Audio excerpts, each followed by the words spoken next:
She stood before the church doors, her hands trembling, her face pale, not the bride, but the younger sister who had come to tell the whole town that her older sister had eloped with another man. Laughter erupted, whispers spread, and then the richest man in the region, the one who was supposed to marry her sister, turned and looked her straight in the eye and said 4 words no one expected. What happened next would change the lives of these 2 people forever. Like and comment with the name of the city you're viewing so I know how far this story has progressed. Now, let's begin. The morning of the wedding, Hazel Ashcroft burned her hand on the coffee pot. She didn't cry out. She pressed her palm flat against the cold iron of the stove and breathed through her nose until the sting dulled to something manageable. There was no time for pain. There was no time for anything except getting her sister into that dress, getting the ribbons tied correctly in Vivian's hair, and making sure every detail of this day was exactly what it was supposed to be. She dried her hand on a dish towel and went back to work.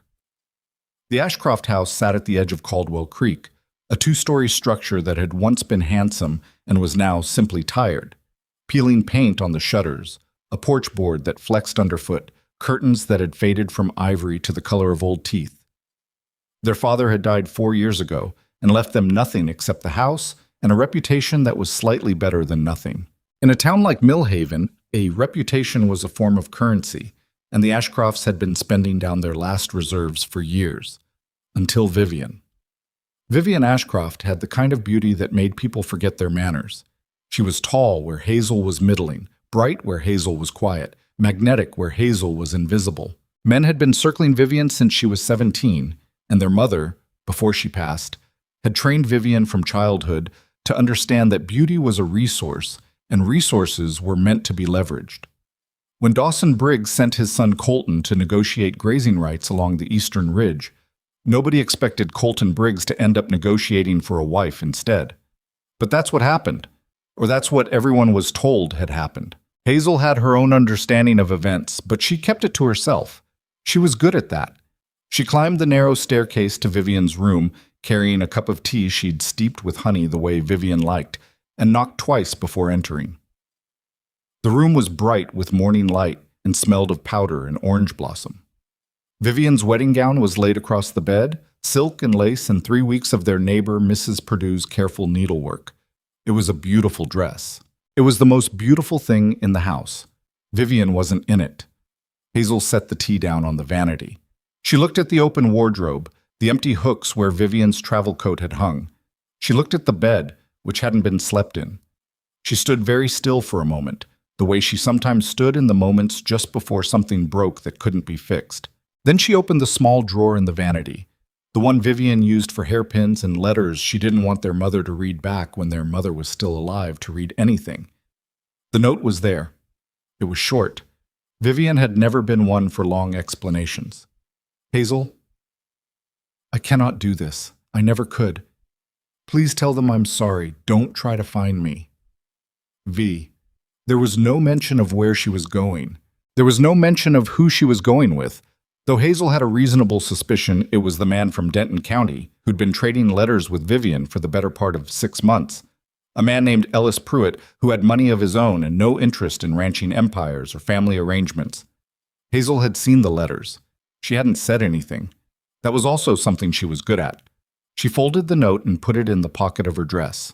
She sat on the edge of Vivian's bed, next to the beautiful unworn gown, and allowed herself exactly 30 seconds of something that wasn't quite grief and wasn't quite panic. It was more like the feeling of watching a roof collapse in slow motion and knowing there was nothing you could do except get out of the way. 30 seconds. Then she stood up. The Millhaven First Church of the Lord was a white clapboard building at the center of town with a bell tower that had needed repair since 1884 and received it every year in the form of a promise from the deacon board and no actual lumber. It seated 112 people, and on that particular Saturday morning in late September, 112 people were in those seats, along with an additional 23 standing along the walls. The entire Briggs family occupied the front right pews, Dawson Briggs and his second wife Margaret on the aisle. Then a constellation of cousins and business partners and men whose relationships to the Briggs name were more financial than blood. Dawson was a large man, the kind of large that had once been muscle and was now mostly gravity, with a white mustache and the eyes of someone accustomed to getting what he wanted. He had not built the Briggs Ranch by being patient with disappointment. Colton stood at the altar. He was 31 years old, lean in the way that came from working land rather than avoiding it, with brown hair that was slightly too long and a jaw that was set in the expression he used when he was waiting for something he wasn't entirely sure he wanted. He wore a dark coat that fit him well, and boots that had been polished for the occasion, though the polish couldn't quite hide that they were working boots, not dress boots. He'd never owned a pair of dress boots. His father considered them an affectation. Reverend Mathis stood opposite him, holding his Bible with both hands, smiling at the assembled crowd with the professional serenity of a man who had officiated over enough weddings to know that they rarely went entirely as planned. At 5 minutes past the hour, people began shifting in their seats. At 10 minutes past, the whispers started. At 15 minutes past, the doors at the back of the church opened, and everyone turned. It was not Vivian. Hazel Ashcroft walked down the center aisle of Millhaven First Church in her everyday dress. A plain brown cotton dress with a white collar that she wore to market and to town errands, and to every occasion that wasn't quite important enough to warrant something better. Her hair was pinned back. She wore no flowers. She carried nothing except her own 2 hands, clasped in front of her, and the expression of someone who has decided that the only way through a terrible thing is directly through it. She was not beautiful in the way her sister was beautiful. She was 24 years old with a narrow face and brown eyes, and the kind of quiet steadiness that people tended not to notice until they needed it. Nobody had ever written poems about Hazel Ashcroft. Nobody had ever sent her letters from Denton County. She stopped in the middle of the aisle, 3 pews from the altar. Every face in that church was turned toward her, 112 faces, plus 23 more along the walls. She said, in a voice that was clear and did not waver, "Vivian isn't coming." The silence lasted perhaps 2 seconds. Then it broke apart into something that was not silence at all. She heard it in waves. First the sharp intake of breath from the front rows, then the eruption of murmur from the middle, then the outright noise from the back where people were jostling to see past each other, leaning to whisper into neighboring ears. She heard Dawson Briggs say something short and hard that she didn't catch. She heard Margaret Briggs make a sound like a woman who has bitten into something rotten. She heard, from somewhere in the left pews, the thin, high sound of a woman beginning to laugh, a nervous, incredulous laugh. And then that laugh catching, spreading, becoming the kind of laughter that wasn't kind. Hazel stood in the middle of it and did not move. Reverend Mathis raised his hand for quiet and received approximately 1/3 of what he requested. "Miss Ashcroft," he said carefully, as if choosing the right words from a very limited inventory. Is there some delay, perhaps, that—" "No delay," Hazel said. "She's gone. She left before dawn." Another eruption. Someone near the back said, loudly enough to carry, "I told you those Ashcroft girls were trouble." A man on the groom's side laughed in a way that was clearly designed to be heard by Dawson Briggs and interpreted as agreement. Hazel kept her eyes on the altar, on Reverend Mathis's carefully neutral face. She did not look at Colton Briggs. She'd been avoiding looking at Colton Briggs since she walked through those doors, partly because she didn't know what expression he was wearing, and partly because she suspected that whatever it was, she wouldn't be able to hold herself together if she saw it.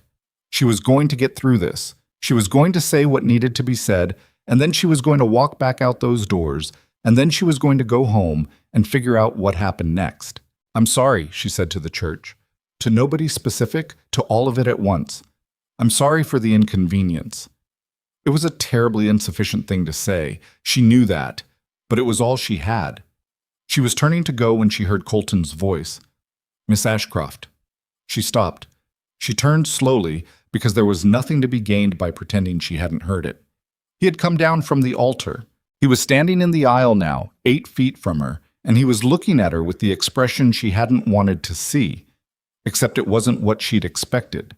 She'd expected anger, or humiliation, or the flat, closed-off blankness of a man who has decided that his feelings are nobody's business. She'd seen that expression on men before. This wasn't that. His expression was, she couldn't name it exactly, considering. like a man looking at a problem and working through solutions in real time. "How old are you?" he said. Of all the things she'd anticipated him saying, that wasn't any of them. "I beg your pardon?" "How old are you?" he said again, not as a question this time. Flat, direct. He had his father's directness, though he didn't seem to have much else in common with the man. 24, she said carefully, as if answering might be a trap. "You've been managing your family's affairs since your father passed," he said. "I know that. Everybody in this town knows that." He paused. "You kept that house standing on what exactly?" Hazel stared at him. Behind him, she could see the congregation beginning to realize something was happening. Not the thing they'd come for, but something. And the laughter was fading back into a different kind of attention. "Needlework," she said. "Tutoring the Perkins children through winter. Some bookkeeping for Mr. Grady at the feed store." She didn't know why she was answering this. Why does that matter right now?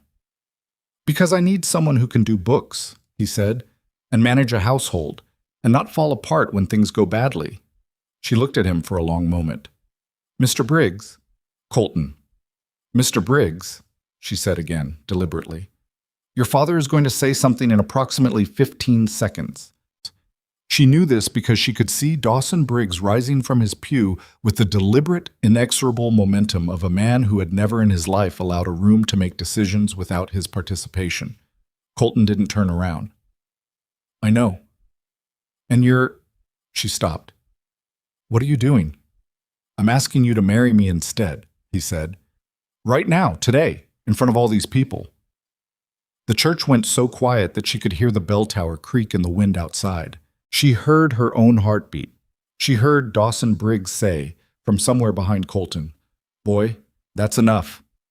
"Colton," she said, low enough that it was only for him. "You don't want this. You don't even know me." "I know what I'm looking at," he said. It wasn't romantic. It wasn't a declaration. It was the way he might say it about a piece of land or a piece of equipment, the flat assessment of someone who has evaluated a situation and reached a conclusion. "And I know the alternative is walking out of this church today with nothing but a ruined deal and my father telling everyone it's my fault his plans fell apart." He paused. "Say yes or say no. I'll accept either one." "Colton." Dawson's voice was bigger now, closer. "This is not how we—" "Miss Ashcroft," Colton said, as if his father hadn't spoken. "Yes or no?" Hazel Ashcroft had 24 years of practice at making the most sensible decision available in a bad situation. She had done it when her father's debts came due. She had done it when the roof leaked through 2 winters, and she couldn't afford to fix it properly. She had done it every day for 4 years, quietly, without credit, in a house that was slowly losing its war against time. She thought about the note in her pocket. She thought about going home to that house, alone. And what would happen to it now that whatever small social protection Vivian's engagement had afforded them was gone? She thought about Mr. Grady's bookkeeping work, which paid 40 cents a week. She thought about the way this man had looked at her. Not like she was beautiful, not like she was useful in the way a man looks at a woman he's condescending to notice. Like she was legible, like he was actually seeing what was in front of him. "Yes," she said. What happened next was not dignified, and Hazel would not remember it as dignified. It was loud. Dawson Briggs' objection was immediate, vociferous, and largely ignored by his son. Margaret Briggs pressed her handkerchief to her mouth and stared at Hazel with an expression that communicated both personal offense and deep social alarm. Several members of the congregation stood up. Whether from outrage or curiosity, or the simple human need to be upright during a moment of historical significance, was not entirely clear. Reverend Mathis, to his credit, kept his head. He asked twice whether both parties were present of their own free will. He received affirmative answers from both of them.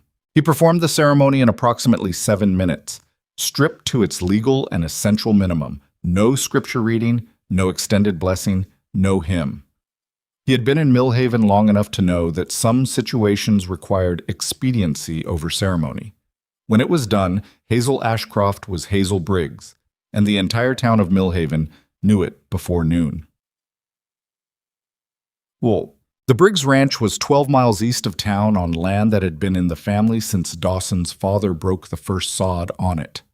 It was by any honest accounting a substantial operation, 1,200 acres of grazing land, a main house with 8 rooms, a bunkhouse for the hands, 3 outbuildings, and a cattle operation that had been profitable once, and was currently something less than profitable but more than bankrupt, though the margin was not comfortable. Hazel knew none of this when the wagon brought her there. She knew what she could see, that the house was large, that the porch boards were sound, that the kitchen garden had been neglected for at least one season, that the barn needed paint, and that the 2 ranch hands who watched the wagon arrive from the fence line had the particular expression of men who had heard the morning's news and hadn't yet decided what to make of it. The wedding, such as it was, had received no reception. There was no celebration, no meal, no gathering of well-wishers because there were no well-wishers. Or rather, there were people who might have become well-wishers given time, but time had not been available. Colton drove the wagon himself. He had said perhaps 40 words to her since the ceremony. She had said fewer. He carried her single trunk up to the house without being asked, which she noted. He showed her the room that had been prepared for Vivian, which had been prepared for Vivian, which meant it was full of the evidence of a different woman's anticipated arrival. There were flowers in a vase that were already beginning to droop. There was a dressing table with a mirror that had a silk cloth draped over it, which seemed to Hazel like something out of a house in mourning. "You can change whatever you want," he said from the doorway. He said it without looking at her directly, which she'd noticed was a habit of his. He looked slightly past a person when he was saying something he felt unsteady about. "It's your room now." "Where do you sleep?" she asked. "Other end of the hall." She nodded. There was a pause in which both of them absorbed the configuration of their situation. "There'll be supper at 6, he said. "Rosita cooks. She's been with us 8 years, so—" He stopped. She might take a day or 2 to warm up." "I understand," Hazel said. He nodded and left. She stood in the middle of the room that wasn't meant for her, with her single trunk and her burned hand and the note still folded in her pocket, and she let herself have one more moment of something she couldn't name. Then she opened the trunk and started unpacking. Rosita Vega was a compact woman in her 50s with silver-streaked hair and the controlled expression of someone who had developed strong opinions about things, but had learned to keep them in reserve until their time came. She did not speak to Hazel during supper that first night beyond what was strictly required. She served the meal, she poured the coffee, and she watched with the careful, non-committal assessment of a woman who has seen enough of a household's cycles to know that people who appear are not always people who stay. Colton ate with the concentrated attention of a man who has decided that silence is the safest available option. He asked her, once, whether the room was satisfactory. She said it was. He said, "Good." They finished the meal in the approximate privacy of not speaking. After supper, when Rosita had cleared the dishes, and Colton had gone to look at something in the barn, the way men went to barns when they wanted to be alone without admitting it, Hazel sat at the kitchen table and asked Rosita if she could see the household accounts. Rosita turned from the wash basin to look at her. "The accounts," Hazel said again. "I did bookkeeping for Mr. Grady at the feed store in town.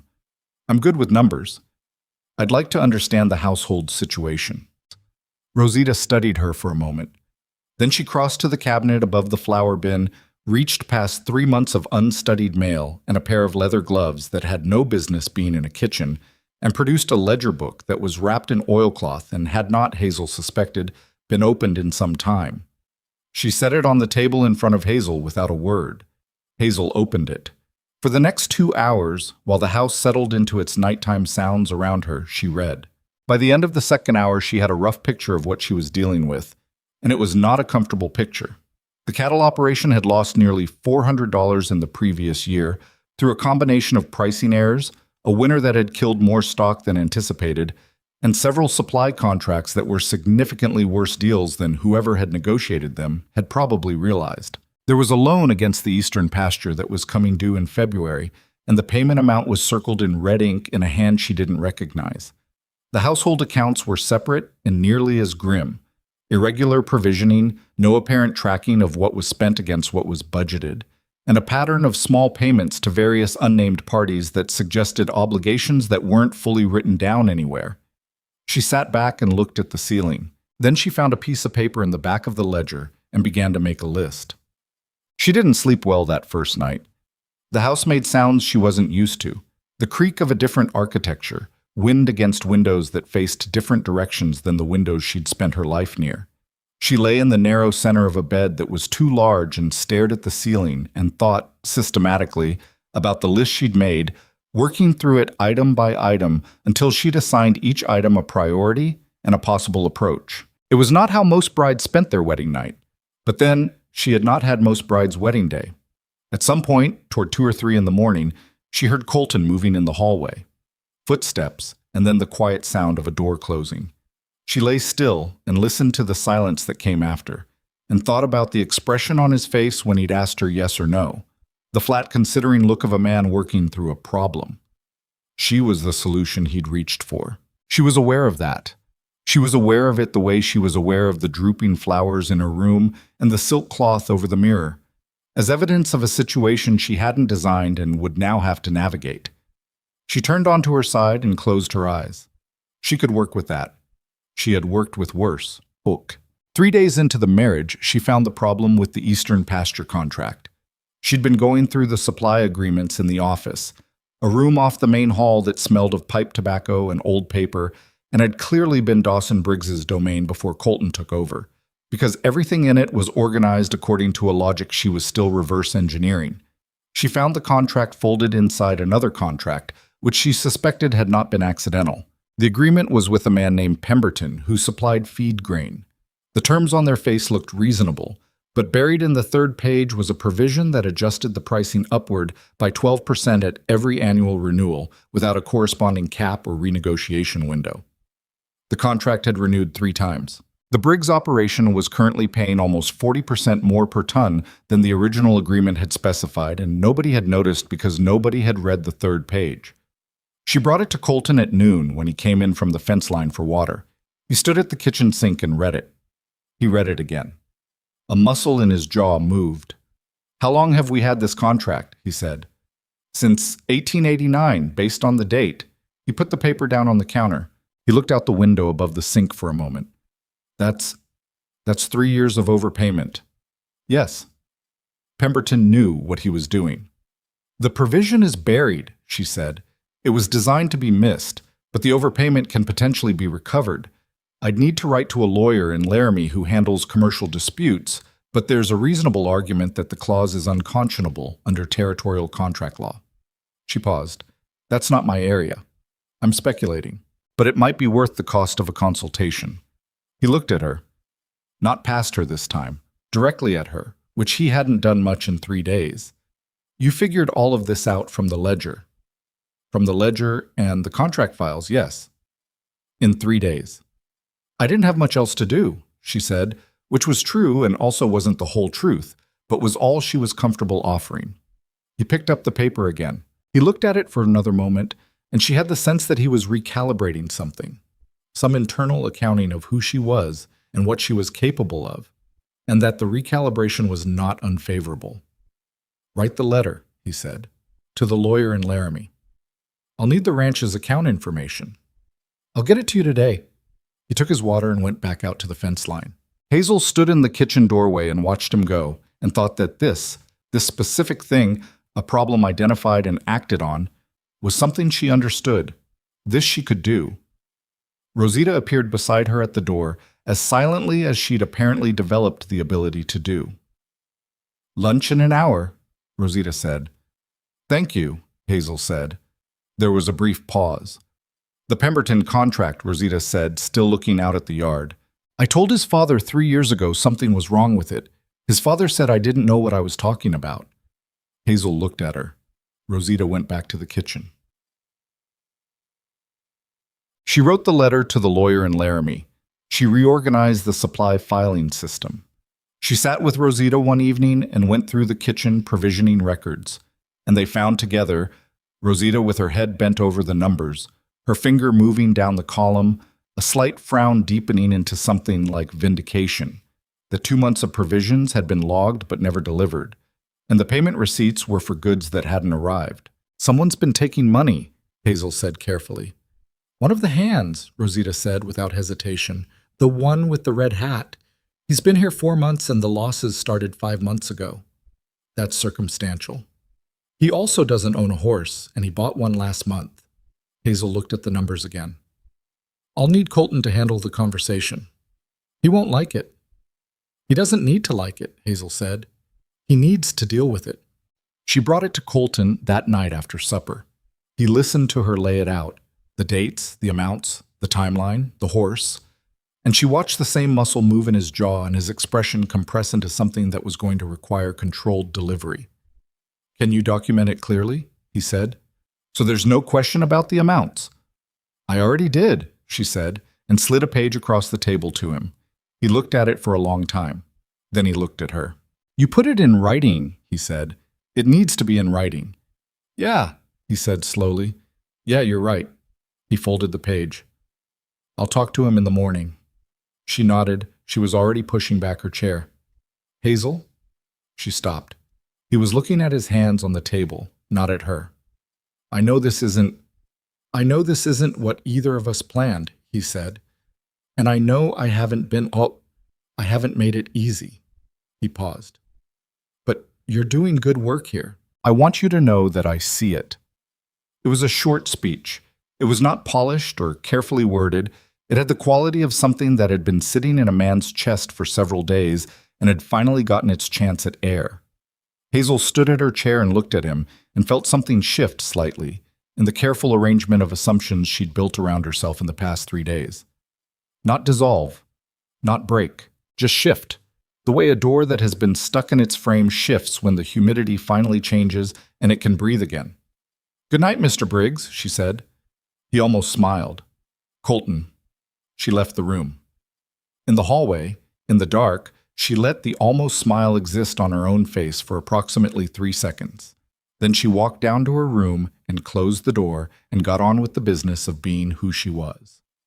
By the end of the 3rd week, Rosita was teaching her to make the cornbread the hands preferred, which Hazel took as a form of acceptance that was not going to announce itself as such. The hand with the red hat was gone, replaced by a man Colton's foreman vouched for.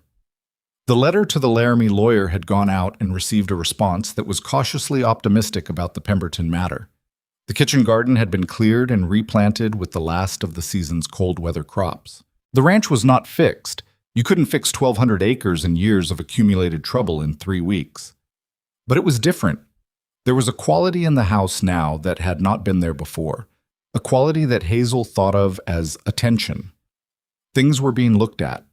Things were being recorded. Problems that had been left to quietly worsen were being named and assigned to someone responsible for solving them. Hazel didn't think about credit. Credit was not what she was working toward. She was working toward the February loan payment and the Pemberton recovery and the kitchen garden and the dozen other things on the list that she updated every morning at the kitchen table before the house was fully awake. She had one quiet life before. She was building a different one now, in the same way, the only way she'd ever known, with small, specific actions done carefully and repeated until they added up to something. Outside, the first cold was coming down from the mountains. The cottonwoods along the creek had gone entirely golden. She stood at the kitchen window one evening while Rosita was finishing the supper dishes and watched the last light drain out of the sky over the ridgeline, and felt something she didn't name but recognized. It was the feeling of being useful in the right place, of a fit that hadn't existed until it did. She'd never expected to feel it here. She hadn't expected much of anything 3 weeks ago, standing in that church in her everyday dress with the sound of other people's laughter still in her ears. But she was here now. The house was real under her feet. The list was real in her pocket. And when she heard Colton's boots on the porch steps, the familiar measured weight of him coming in from the cold, she turned from the window without hurrying and went to set another plate at the table. The cold came early that year, and with it came the particular kind of quiet that settles over a house when 2 people are still figuring out the rules of sharing one. Hazel learned the ranch's rhythms the way she'd learned most things, by paying attention and keeping her observations to herself until she was sure of them. She learned that Colton was up before light, that he took his coffee black and didn't want conversation until he'd had the first cup, that he came in from the range at noon if the work allowed and at whatever hour the work finished if it didn't. She learned that he had a habit of leaving his hat on the kitchen table and picking it up again without apparent awareness that it had ever left his head. She learned that he was harder on himself than he was on his men, which was not nothing, because he was not gentle with his men when something went wrong.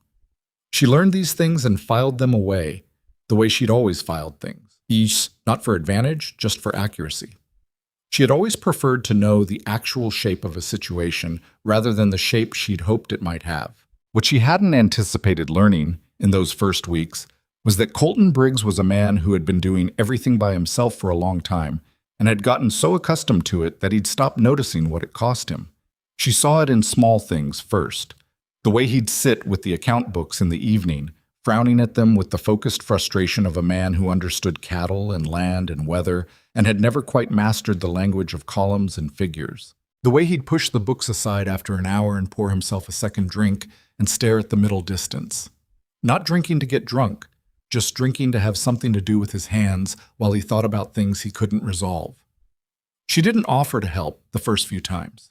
She'd learned that Colton had his pride organized in specific ways, and that unsolicited assistance landed differently than assistance that was asked for. So she waited until one evening in mid-October when he pushed the books away harder than usual, and the ink pot shifted and nearly went over the edge of the desk, and she reached across from her chair and caught it without thinking. He looked at the ink pot in her hand. "I keep meaning to move that," he said. "The February loan," she said. "I've been thinking about it." He leaned back.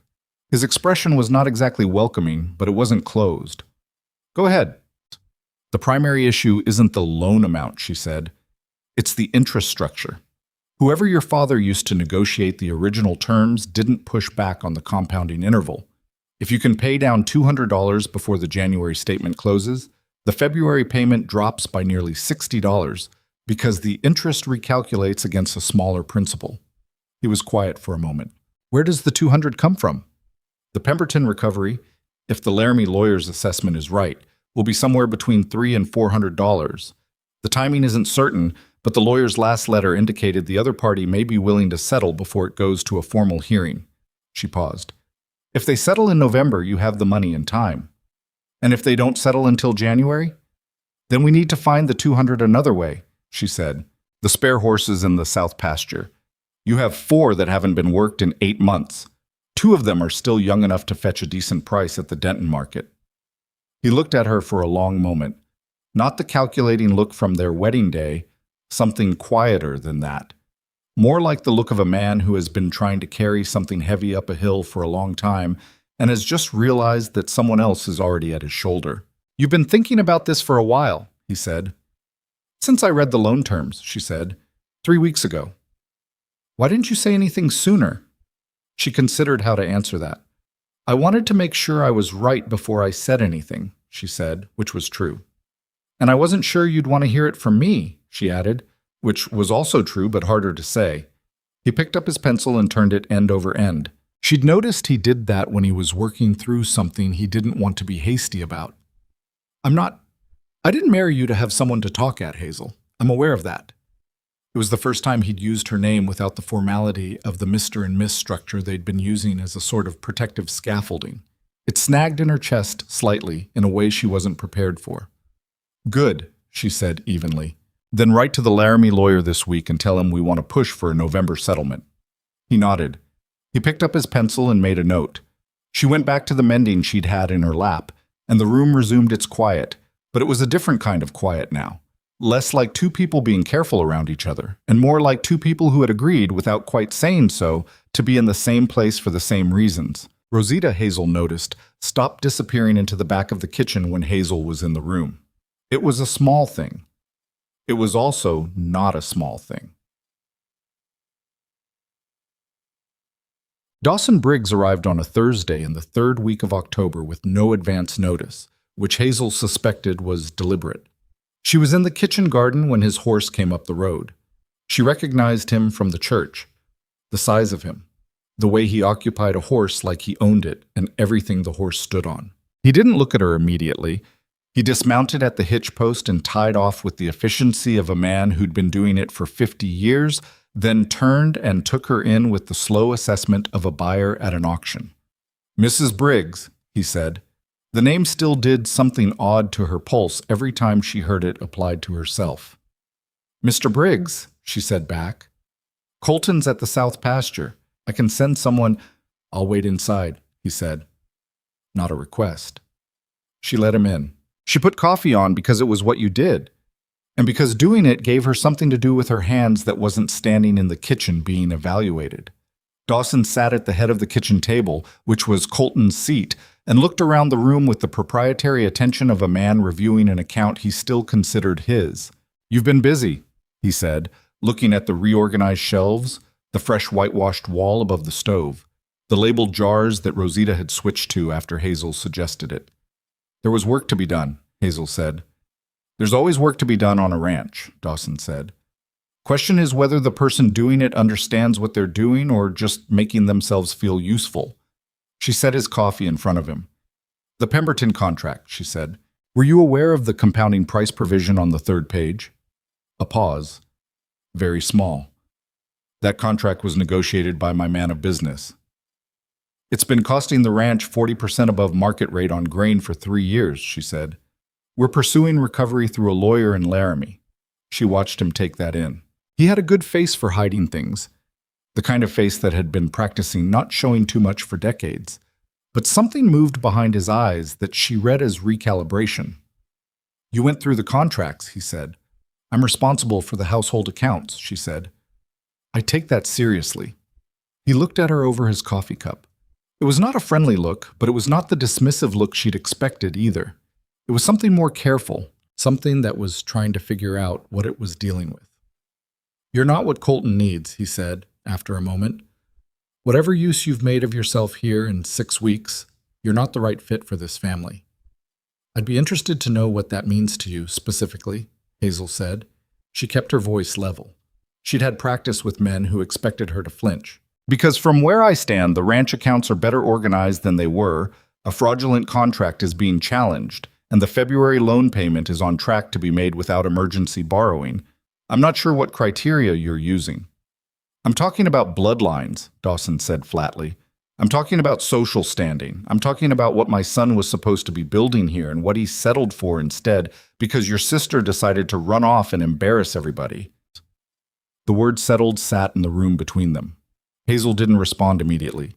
She let the silence hold for 1 beat, then 2, then 3, long enough that he'd know she wasn't rattled, even if she was. "You're right that the arrangement wasn't what anyone planned," she said. "But I'd encourage you to look at what the ranch was doing 6 weeks ago and what it's doing now before you decide what kind of fit I am." She stood up from the table. "I'll go find Colton." She walked out before he could answer. Her legs carried her down the porch steps and across the yard at the exact pace she'd intended, not hurrying, not stiff. And she didn't let the tremor in her hands reach any other part of her body until she was around the corner of the barn and out of his line of sight. She stood with her back against the barn boards and breathed. She'd known this was coming. She'd known from the first moment she'd seen Dawson Briggs rising from his pew in the church that there was going to be a longer battle with him, and that it wasn't going to be conducted cleanly or quickly. He was the kind of man who played long games and never acknowledged he was playing them. Fine. She could play long games. She'd been playing them her entire life. She straightened up, smoothed her apron, and walked down to find Colton. She told him what his father had said. She told him flat, without editorializing, the way she told him anything important. The facts, the sequence, the relevant details. He listened leaning against the pasture fence with his arms crossed and his eyes on the horses. He was quiet for a long time after she finished. "He had no right to say that to you," he said. "He had a right to say what he thought," she said. "It wasn't kind, but it was honest." "That's a generous reading." "It's an accurate reading." She paused. "What I need to know is whether he has the ability to act on it, whether there's anything in your arrangement with him that gives him standing to interfere with the ranch." Colton turned to look at her. "Why?" "Because if he does, we need to know it now and not in February when the loan comes due and he decides to complicate things." He was quiet again. The horses moved in the far corner of the pasture, one of them shaking its head against the cold. "The original land grant," he said slowly, "half the eastern acreage is technically still in his name. He transferred the operational control to me 4 years ago, but held the deed." He paused. "He said it was for tax purposes." Hazel had a clear and immediate sense of why a man like Dawson Briggs would want his name still on a deed his son thought he controlled. She kept that sense to herself for the moment. Is there a written agreement about the transfer of control? There's a letter. Signed. His lawyer drafted it. Then I need to read it, she said. He looked at her steadily. You think he's going to use the land against me? I think your father is a man who plans for contingencies, she said, and I think we should understand what contingencies he's already planned for.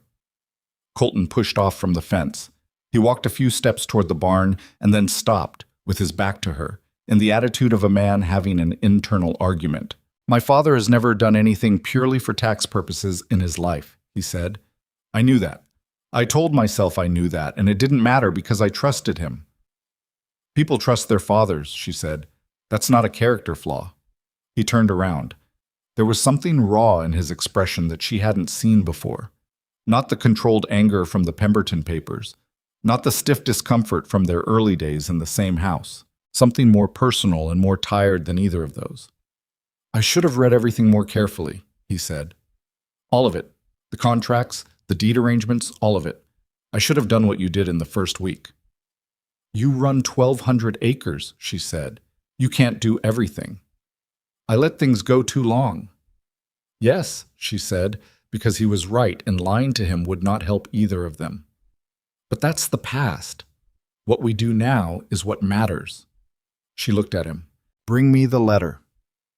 The letter from Dawson's lawyer was 4 pages and written in the cramped legal style of a man who liked his provisions non-obvious. Hazel read it twice at the kitchen table that evening, with Colton sitting opposite her, while Rosita moved quietly in the background doing things to the stove that didn't require her presence in the room but kept her available. The operational transfer was genuine and legally binding. Colton controlled the ranch's day-to-day operations and revenue entirely. But there was a clause on the 3rd page, and Hazel had learned by now that the important things lived on 3rd pages, that allowed Dawson to petition for the return of the eastern acreage deed if Colton failed to produce, within 5 years of the transfer, a lawful male heir to the Briggs name. She read it twice to make sure she'd read it correctly. She had. She set the letter down. She looked at the table. She looked up at Colton. His face told her he'd understood it too. Or rather, that some part of him had suspected it was something like this and was now confronting the confirmation. 5 years from the transfer date, she said. 3.5 years ago, he said. So 18 months. Yes. The kitchen was very quiet. Rosita had stopped moving at the stove. He arranged the marriage to Vivian, Colton said. He arranged it. He set the terms. He picked the timeline. I thought... He stopped.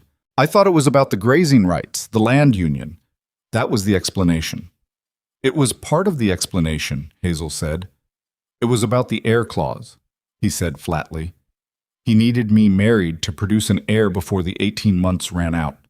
The Ashcroft arrangement was just the most convenient option he had available. He said it without bitterness, which was somehow worse than if he'd been bitter. He said it the way people said things they'd known for a while and were finally letting themselves hear. Hazel folded the letter carefully along its original creases. I want to be direct with you about something, she said. Go ahead. This letter changes the practical situation of our marriage, she said. I understand that. And I want you to know that I don't expect you to... She chose the words carefully. This isn't something you owe me. If there's a way to challenge this clause legally, that might be the better path, rather than Hazel.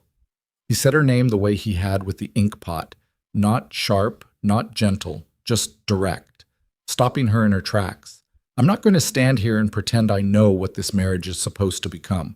I don't know that any more than you do. He looked at the folded letter.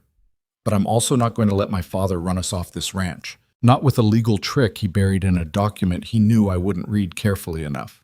She held herself very still. What are you saying? I'm saying we fight it, he said.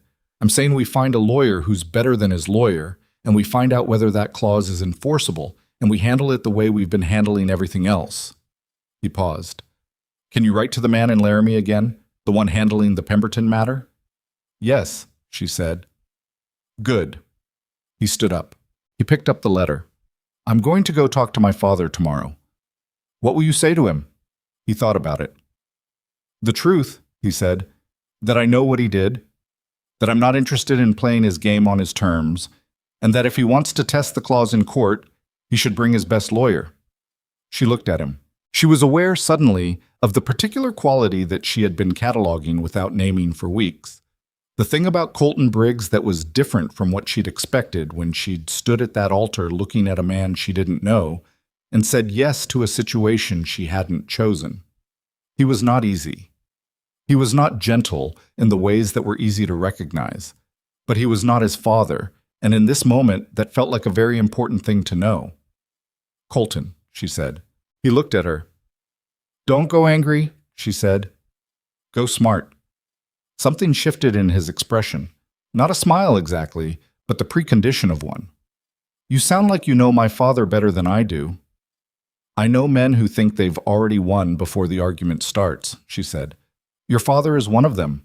The worst thing you can do is confirm that he has something to be angry about. Walk in like a man who isn't worried. He looked at her for a long moment. Is that how you walked into the church? He said. In front of everybody. You didn't look worried. She said nothing for a moment. I was terrified, she said, but terrified and worried aren't the same thing. Worried means you think you might not be able to handle it. Terrified just means you're paying attention. He absorbed that. Then he nodded once and went to the door. He stopped with his hand on the frame. The Pemberton letter, he said. Write it tomorrow. Tell him we want it settled before November closes. I'll write it in the morning, she said. He went out. She sat at the kitchen table and let herself breathe. Rosita appeared from the back of the kitchen with a cup of tea she hadn't been asked to make. He's better than his father, Rosita said, setting the cup down. I know, Hazel said. His father knows it too, Rosita said. That's why his father is scared. Hazel looked up at her. Rosita went back to the stove with the composure of someone who had said exactly as much as she intended to say.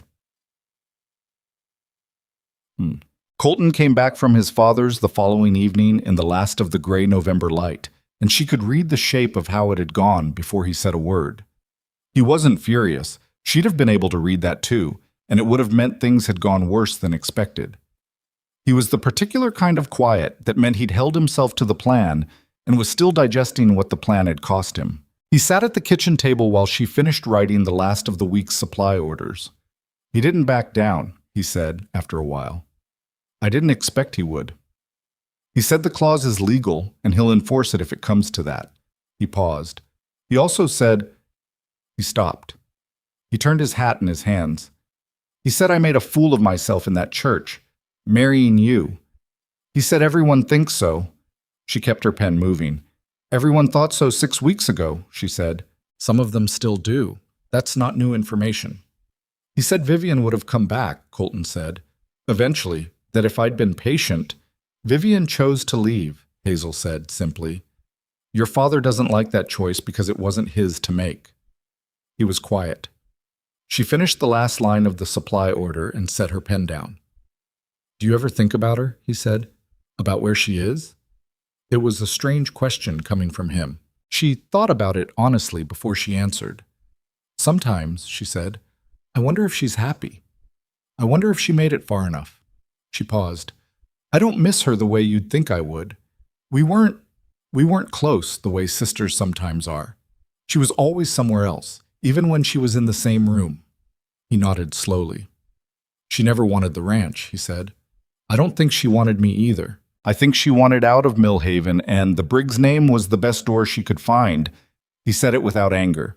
Just the flat observation of a man who has thought about something long enough to see it clearly. I was the same. I wanted the ranch settled and my father satisfied. She was the most convenient arrangement available. Two people using each other to solve different problems, Hazel said. Yeah. He looked at her. This isn't that. Whatever this is, it isn't that.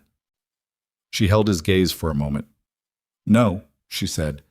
It isn't. The fire in the stove ticked and shifted. Outside the window, the night had come down fully, and the cold had teeth in it now, real October cold that would have the hands breaking ice in the water troughs by morning. The lawyer in Laramie, Colton said. How strong do you think our case is? Honestly. Honestly, I don't know, she said. The clause exists. The question is whether it's enforceable under territorial law, and that's going to depend on arguments I can't make. I'm not trained in law, I'm trained in numbers. The lawyer will have a clearer picture after he reads the full letter. But your instinct? She considered it. My instinct is that a clause that allows a father to reclaim land from his adult son, because that son hasn't produced a child within a specified time frame, is not a clause that sits easily with a territorial judge who has to look at it in daylight. She paused. But judges are people, and your father has relationships in this county that I don't fully understand yet. He has relationships everywhere, Colton said. That's how he built everything, relationships and the willingness to use them. Then we need to be smarter than his relationships, she said, which means documentation. Everything we've done on this ranch in the past 6 weeks, the Pemberton recovery, the supply fraud, the account reorganization, all of it needs to be documented clearly and kept where it can be accessed quickly. If your father decides to challenge the validity of our marriage or the management of this ranch in any venue, I want the records to speak louder than his relationships. He looked at her for a long moment. You planned this, not against me, he added quickly. I don't mean that. I mean, you've been building this case since you read the first account book. I've been building something to stand on, she said. I didn't know what we'd need it for. I still don't know entirely, but I know that people who have records win fights that people without them lose. She met his eyes. Your father's power is in what people believe about him. Ours has to be in what we can prove. He stared at her for a long time. Then he said quietly, Where did you learn to think like that? From watching what happened to my family when my father died without records, she said. From watching creditors come to the door and there being no documentation of what was owed versus what was claimed. She paused. I was 20 years old. I spent 3 months sorting through boxes of paper trying to find anything that proved what was ours and what wasn't. Some things I found, a lot of things I didn't. She looked at the supply order in front of her, at her own handwriting. Neat, organized, dated in the top corner. I decided then that I would never be in that position again, that everything would be written down and witnessed and filed properly because paper outlasts memory and memory outlasts goodwill. He was quiet for a while, then, I'm sorry about your father. That was a hard thing for someone your age to handle. It was, she said, but I handled it. She said it without emphasis, without pride, just as a fact. The way all the facts of her life sat, solid, settled, not demanding anything from anyone. He nodded. He stood up. He put his hat on and then, apparently remembering that he was inside, took it off again and looked at it. I'm going to write to the Laramie lawyer myself, he said. Tonight, about the deed clause. I already drafted a letter, she said. She slid a sheet of paper across the table. I just need your signature. He picked it up and read it. She watched his expression. The careful reading, the small nod at one point, the pause at the end. You didn't leave anything out, he said. I left room for you to add anything I missed, she said. There's a blank line before the closing. He sat back down. He picked up her pen. He read it through once more, then signed his name below the blank line and wrote in his own hand one additional sentence that she leaned forward to read. We intend to be here a long time, and we intend to keep what we have built. She looked at the sentence. She looked at him. Good, she said. That's good. He handed her the pen back. Their fingers didn't touch, quite, but they came close enough that she was aware of the proximity. She folded the letter and set it with the outgoing post. That night, she lay in her room listening to the wind come off the mountains and thought about his handwriting in the margin of that letter. Angular, slightly cramped, the handwriting of a man who didn't write often enough to make it effortless, and thought about the thing he'd said. Whatever this is, it isn't that. She didn't know what it was becoming. She suspected he didn't either. But she had the sense, solid and quiet, the way the good things in her life had always presented themselves, that whatever it was becoming was real. Not the shape of something real. Not the performance of something real. Real. The way the cold outside the window was real, and the list in her pocket was real, and the ranch under her feet, imperfect and struggling and more complicated than she'd bargained for and entirely, stubbornly, genuinely hers now, was real. She closed her eyes. She thought, 18 months until the clause could be enforced. She thought, the Laramie lawyer. She thought, documentation, records, the slow accumulation of proof. She was still thinking when she fell asleep. And in the morning, she got up before light and put the coffee on. And when she heard Colton's door at the other end of the hall and his boots on the floorboards coming toward the kitchen, she didn't turn around from the stove right away. She let him come in, let him hang his hat, let the ordinary machinery of their shared mornings do its quiet work. "Coffee's ready," she said. "I know," he said. "I could smell it from the hall." She poured 2 cups. She set one on the table in front of his chair.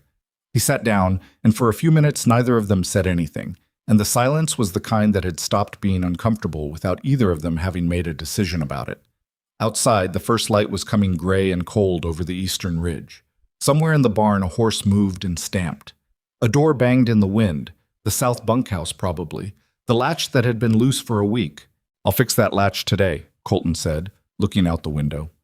"I put it on the list last Tuesday," Hazel said. He glanced at her. The corner of his mouth moved in a way that wasn't quite a smile but had arrived in the same general vicinity. He drank his coffee and didn't say anything else. Neither did she. It was enough. The Pemberton settlement came through on the 14th of November, $380 paid without a formal hearing, which the Laramie lawyer described in his accompanying letter as a favorable outcome achieved through the credible threat of litigation rather than litigation itself. Hazel read the letter at the kitchen table on a Tuesday morning while the coffee was still hot, and felt something she was careful not to call satisfaction, because satisfaction implied the fight was over and she knew it wasn't. She wrote the response to the lawyer that same morning, folding the Pemberton matter closed and opening the new question: the deed clause, the heir provision, the legal enforceability of a father's attempt to reclaim land from a son who had built his life on it. She wrote it carefully, in the precise language she'd developed over weeks of correspondence, and she didn't let herself think about the personal weight of what she was asking until she'd sealed the envelope and set it with the post. Then she sat for a moment and thought about it. 18 months. 17 now, with November drawing to a close. She and Colton had not spoken directly about the clause since the evening she'd read it, the same way they had not spoken directly about a number of things that had grown slowly more present between them in the weeks since. A quality of attention he paid her that had shifted without announcement, the way the house felt different when he came into a room she was already in. She had cataloged these things with the same methodical care she gave everything else. And she had done nothing with them, because doing something with them required a confidence about his intentions that she didn't yet have and wasn't willing to assume. She was good at waiting. She had always been good at waiting.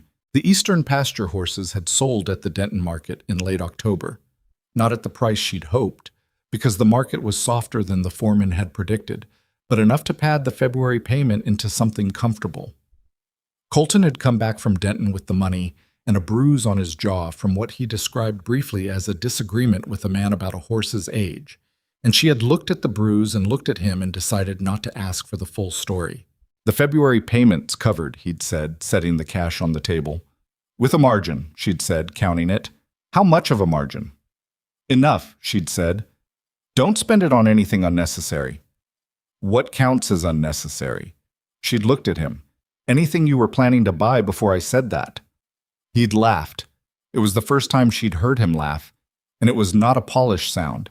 It was abrupt, slightly startled, like a man who'd forgotten he was capable of it. It stayed with her longer than she let on.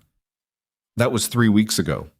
The November light now was thin and gray and came in low through the kitchen windows, and the ranch had found a rhythm that she thought of as provisional equilibrium. Not fixed, not settled, but workable. Things were not fixed. There was still the deed clause and Dawson Briggs's long patience and the question of the eastern acreage and 17 months of a clock she hadn't chosen to start. There was still the matter of 2 people sharing a house who had come to it sideways through a situation that wasn't designed for happiness and was still being renegotiated daily in small ways neither of them directly acknowledged. But the ranch accounts were clean. The supply fraud was gone. The Pemberton money was in. The bunkhouse latch was fixed. It was, she thought, something. She was carrying this ordinary equilibrium with her, like a thing she'd earned when the wagon appeared on the road that Thursday morning, and she looked up from the kitchen garden where she was clearing the last of the cold weather beets, and she saw the woman in it, and she knew before she knew.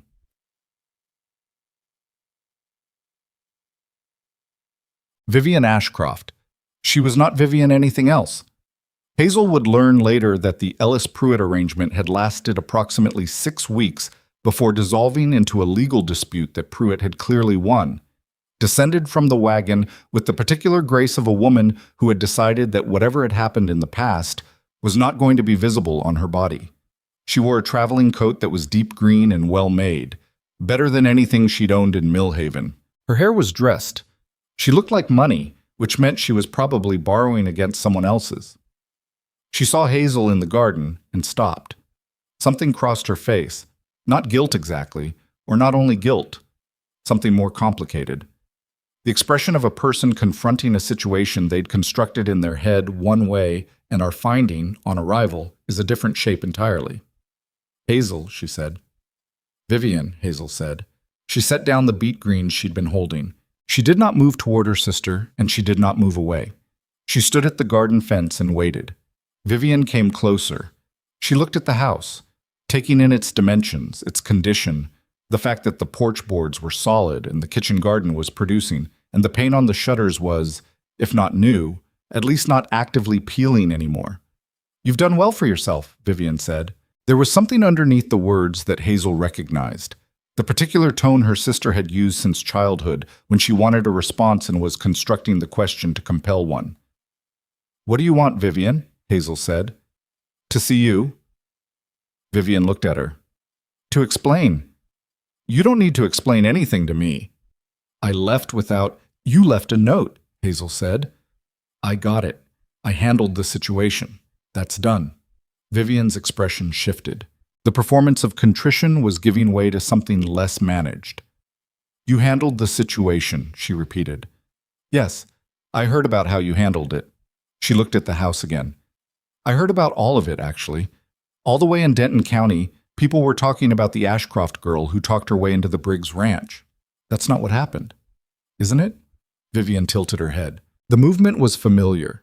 She'd done it since they were children, the slight angle that meant she was shifting from one approach to another. "The way I heard it, you walked into that church and used my disaster to arrange yourself a rich husband." Hazel looked at her sister. She looked at the green coat, the dressed hair, the careful posture that was working very hard to project certainty. "Why are you here?" she said again, quietly. "I wanted to see for myself," Vivian said. "Whether it was true. Whether you'd actually—" She stopped. She looked at Hazel with an expression that was arriving somewhere more honest than what she'd started with. "You always found a way, didn't you? No matter what I did, no matter what happened. Hazel always found a way." It didn't sound like a compliment. It didn't sound like an accusation either. It sounded like something Vivian had been turning over for a long time and still hadn't found the right edge to hold it by. "Come inside," Hazel said. "I'll put coffee on." Done. She didn't know if that was the right choice. She made it anyway, because the alternative was standing in the cold garden having a conversation she didn't want the hands to hear, and because she was constitutionally incapable of leaving a situation without at least attempting to manage it. Vivian sat at the kitchen table and looked around the room with the same proprietary assessment Dawson Briggs had used, which Hazel suspected was either coincidence or evidence of some universal quality in people who felt they had prior claim to a space.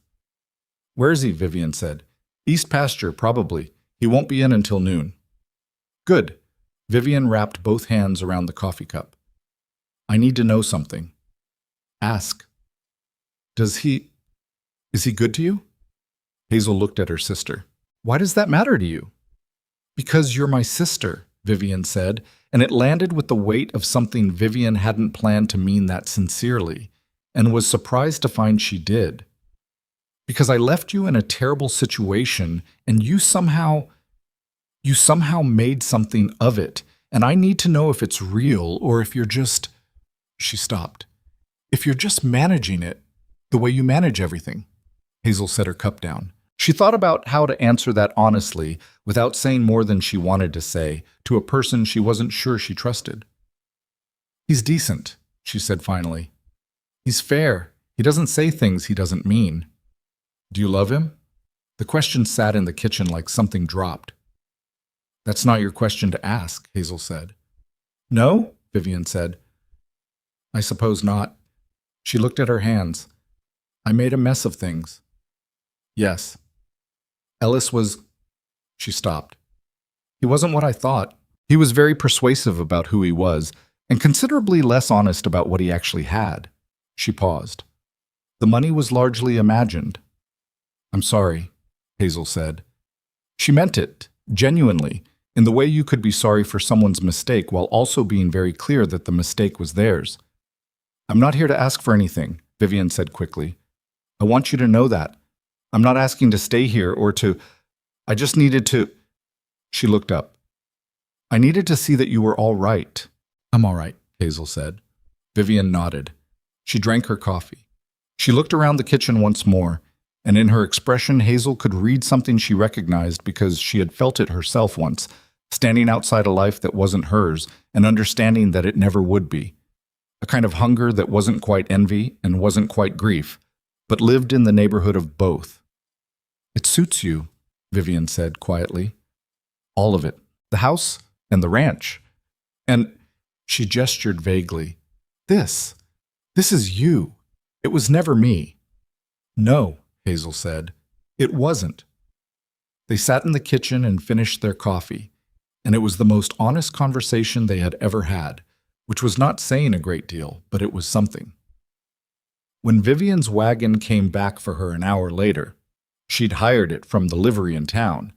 She stood on the porch and looked at Hazel with an expression Hazel didn't try to interpret. Take care of yourself, Hazel said.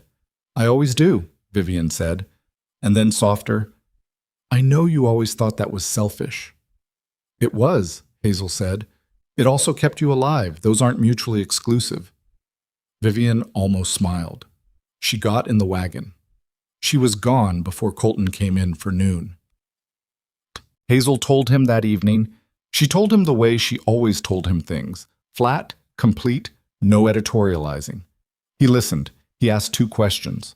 Did she want something? And, are you all right? She said no to the first and yes to the second, and he nodded, and that was that. Which was one of the things she had come to quietly value about him. The absence of the urge to make her feelings larger or more dramatic than she presented them, as if he trusted her to know the size of her own experience. She was all right. She told herself this several times over the next few days and found it to be true enough. Vivian's arrival had cracked something open. Not badly, not irreparably, but in the way that things sometimes opened when you pressed a place that had been braced for a long time. She felt it in the evenings particularly, when the house was quiet, and she was at the table with her list and her ledger, and she would look up and see Colton across from her reading or writing or turning his pencil end over end, and she would feel the odd double awareness of a person who is exactly where they are, and also watching themselves be exactly where they are from some remove. She was not managing this, she thought.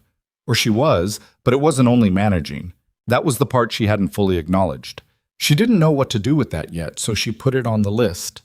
Not literally, but in the place in herself where she kept things that needed time. The second wagon came 11 days later. She heard it from the office, where she was reviewing the updated figures from the Laramie lawyer.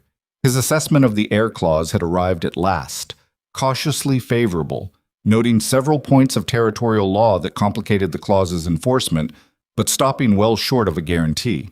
She'd been rereading the relevant paragraphs when the sound of multiple horses reached her, and she looked out the window, and she understood immediately that this was different from Vivian. There were 3 horses and a covered wagon, and the man on the lead horse was Dawson Briggs, and beside him rode a man in a dark coat who had the upright posture of someone who spent time in courtrooms, and behind them the wagon carried 2 other men and a woman. The woman was young, perhaps 22. She wore a blue dress and a traveling bonnet and sat in the wagon with the composed stillness of someone who had been told what was expected of her and had decided to deliver it. Hazel set down the lawyer's letter. She walked to the kitchen doorway and found Rosita already there, watching through the window with an expression that had gone very still in the particular way that meant Rosita was frightened and refusing to show it. Get Colton, Hazel said quietly. Send one of the hands to the east pasture. He won't be back for an hour, Rosita said. Then send someone fast. She straightened her apron. She went to the front door and opened it before Dawson could knock. which was a small advantage, and she would take every small advantage available. "Mr. Briggs," she said. Dawson dismounted with the ease of a man who had spent his whole life making entrances. "Mrs. Briggs," he said, and the title sounded wrong in his mouth, like a word in a language he'd decided not to recognize. "I'd like to come inside." "I'd like to know the purpose of your visit first," she said. She kept her voice pleasant. She kept her hands loose at her sides. "Family business," he said. He looked at the man in the dark coat and then at her. "Legal family business." The man in the dark coat stepped forward. "Aldous Crane," he said. "I represent the interests of Dawson Briggs in the matter of the Eastern Acreage deed and the related succession provisions." He produced a document from his coat. "This is a formal notice of intent to petition for deed recovery under the terms of the November 1889 Operational Transfer Agreement. I'm required by territorial procedure to deliver it to the current occupant of the property." He held it out. She took it, because not taking it accomplished nothing. "I'll need Colton present for any further discussion," she said. "Of course," Dawson said. He had the satisfied air of a man who had been waiting for this moment for some time. "We can wait." She let them in. She put coffee on, because it was what you did, and because it gave her 5 minutes in the kitchen with the document and Rosita. She read it fast. It was dense with legal language, but the essential structure was clear. Dawson was formally initiating the clause, citing the provision, asserting that the terms had not been met, and requesting that the territorial court order a deed transfer of the eastern acreage back to his name. There was a hearing date, 6 weeks out. In Millhaven, before a Judge Carver whose name she didn't recognize. 6 weeks. She folded the document. She looked at Rosita. "Is that bad?" Rosita said. "It's not good," Hazel said, "but it's not over." She looked at the kitchen door, at the sound of Dawson's voice in the front room, talking to the lawyer about something she couldn't hear. "The young woman," she said. "Who brought her?" Rosita's mouth pressed flat. "Her name is Adelaide Mercer," she said. "Her father has 4,000 acres north of the Denton Ridge. Dawson Briggs has been corresponding with him for 2 months. One of the hands has a brother who works the Mercer property." Hazel absorbed this. "He brought a replacement," she said. "He brought a demonstration," Rosita said. "He wants Colton to see what's available." She looked at the folded document in her hands. She looked at the kitchen window. She thought about the Laramie lawyer's letter, cautiously favorable, several points of territorial law, no guarantee. She thought about Vivian's voice in this kitchen 11 days ago. "You always found a way, didn't you?" She put the document in her apron pocket. She picked up the coffee tray. "Rosita," she said, "when Colton gets back, I need 5 minutes alone with him before he speaks to his father. Can you manage that?" "I'll keep them occupied," Rosita said. She went back to the front room. And Dawson made the introductions with the smooth ceremony of a man who had decided this visit was a social occasion and was daring anyone to disagree. Adelaide Mercer was exactly as composed up close as she'd appeared from the window, a carefully raised young woman with good manners and the expression of someone who understood, without necessarily approving of, the commercial dimensions of what was being arranged. Hazel offered her coffee. Adelaide accepted graciously. They sat in the front room with Dawson and the lawyer, and the conversation had the surface quality of civility over the actual quality of something else entirely. "You've made improvements," Dawson said, looking at the room. The new curtains Rosita had helped her hang last week. The repaired plasterwork above the fireplace. "I'll give you that." "Thank you," she said, without warmth. "It must have been a great deal of work settling into a house that was prepared for someone else," he said. He said it pleasantly. He was looking at Adelaide when he said it, just slightly, just enough. Hazel looked at him directly. "Every house takes work," she said. "This one is no different." "Miss Mercer's family has been ranching the Denton Ridge for 20 years, Dawson said, pivoting with the ease of a man who had been building toward a point. "Her father and I have done business together for many of those years. She's a fine horsewoman, raised with a full understanding of ranch operations." Adelaide, to her credit, looked slightly pained by this recitation. She was being displayed, and she knew it, and she was too well-bred to object and too perceptive not to notice. Hazel felt an unexpected pull of sympathy for her.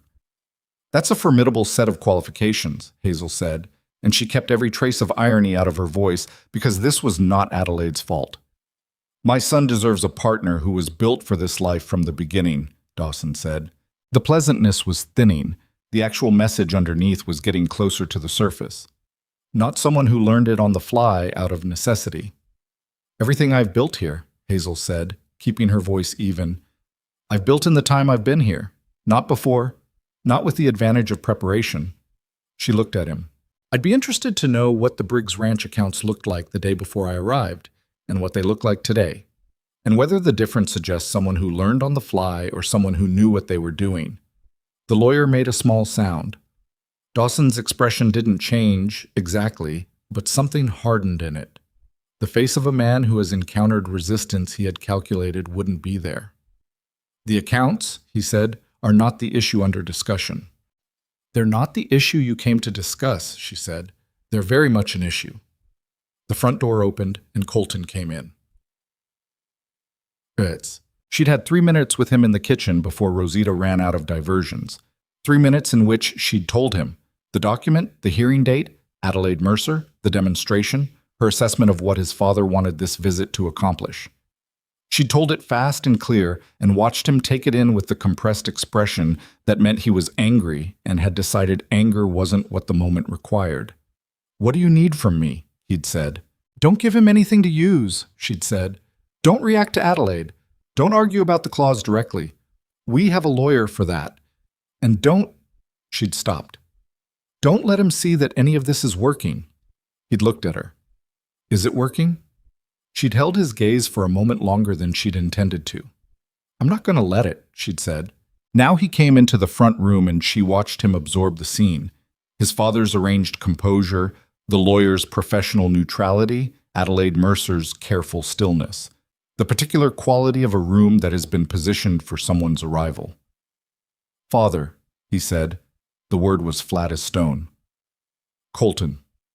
Dawson rose, extended his hand. Colton shook it, because to not shake it would have given something away. "You've met Aldous Crane, and this is Adelaide Mercer, daughter of—" "I know who the Mercers are," Colton said. He nodded to Adelaide with the politeness of a man who refuses to be rude to someone who doesn't deserve it. "Miss Mercer." "Mr. Briggs," Adelaide said. She had a clear voice and direct eyes. "I want you to know that this visit was not my arrangement." There was a brief silence in which everyone in the room processed what she'd just done. "I appreciate that," Colton said. Dawson recovered quickly. He was very good at recovering. "We're here on the formal matter," he said. "Aldous has delivered the notice. I imagine your wife has informed you." "She has," Colton said. He remained standing, which made the room's dynamic different from how Dawson had set it up. "I've also had correspondence with a lawyer in Laramie about the clause you're attempting to invoke." He looked at Crane. "I'd be interested in whether your reading of territorial contract law aligns with his." "The clause is unambiguous," Crane said. "My lawyer believes it has several vulnerabilities," Colton said. "Specifically regarding the coercive nature of a condition imposed on an adult property transfer without independent legal counsel for both parties at signing." He paused. "I was 27 years old when I signed that transfer. My father's lawyer drafted both documents. I had no independent review." Crane's expression shifted slightly. Just slightly. Dawson looked at Colton with an expression that had passed through surprise and was settling into something that might have been respect if it hadn't been so completely walled up behind fury. "You've been preparing for this." "We've been preparing for it," Colton said. He didn't look at Hazel when he said it. He didn't need to. The visit lasted 2 more hours. Dawson did not leave with what he'd come for. He left with the document delivered and the hearing date established, and the knowledge that the territory he'd assumed he was walking into had been mapped before his arrival. Adelaide Mercer, getting into the wagon, looked back at Hazel on the porch with the direct gaze of a woman who has been used as a prop and found the experience instructive. "You're not what I expected," she said. "I'm not what most people expect," Hazel said. Adelaide almost smiled. The wagon moved. Hazel stood on the porch until the sound of horses faded down the road. Then she sat down on the porch steps, which was not a dignified thing to do, but the porch steps were there and her legs were making a case for using them. She heard the door behind her and felt Colton sit down beside her. not quite close enough to touch, in the way they tended to occupy adjacent spaces, aware of each other, not addressing it. 6 weeks, he said. 6 weeks, she said. The Laramie lawyer. I'll write tomorrow. He nodded. He turned his hat in his hands. The sun was going down over the ridge and throwing the long raking light across the yard that made everything look simultaneously warmer and more exhausted than it actually was. Adelaide Mercer seems like a decent person, he said, which makes the whole thing worse. Your father chose carefully, Hazel said. He needed someone who'd be hard to object to. Is she what you expected? I don't think in terms of what I expect, she said. I think in terms of what's actually there. He was quiet. The light moved on the yard. Somewhere in the barn a horse shifted its weight. My father called you a temporary arrangement this afternoon, Colton said, when you were out of the room. He said it to Crane. She looked at the yard. I know, she said. I heard. Another silence. She was aware of it pressing gently on her chest. Hazel. She looked at him. He was looking at the yard too, not at her, which was how he said the things that were hardest for him.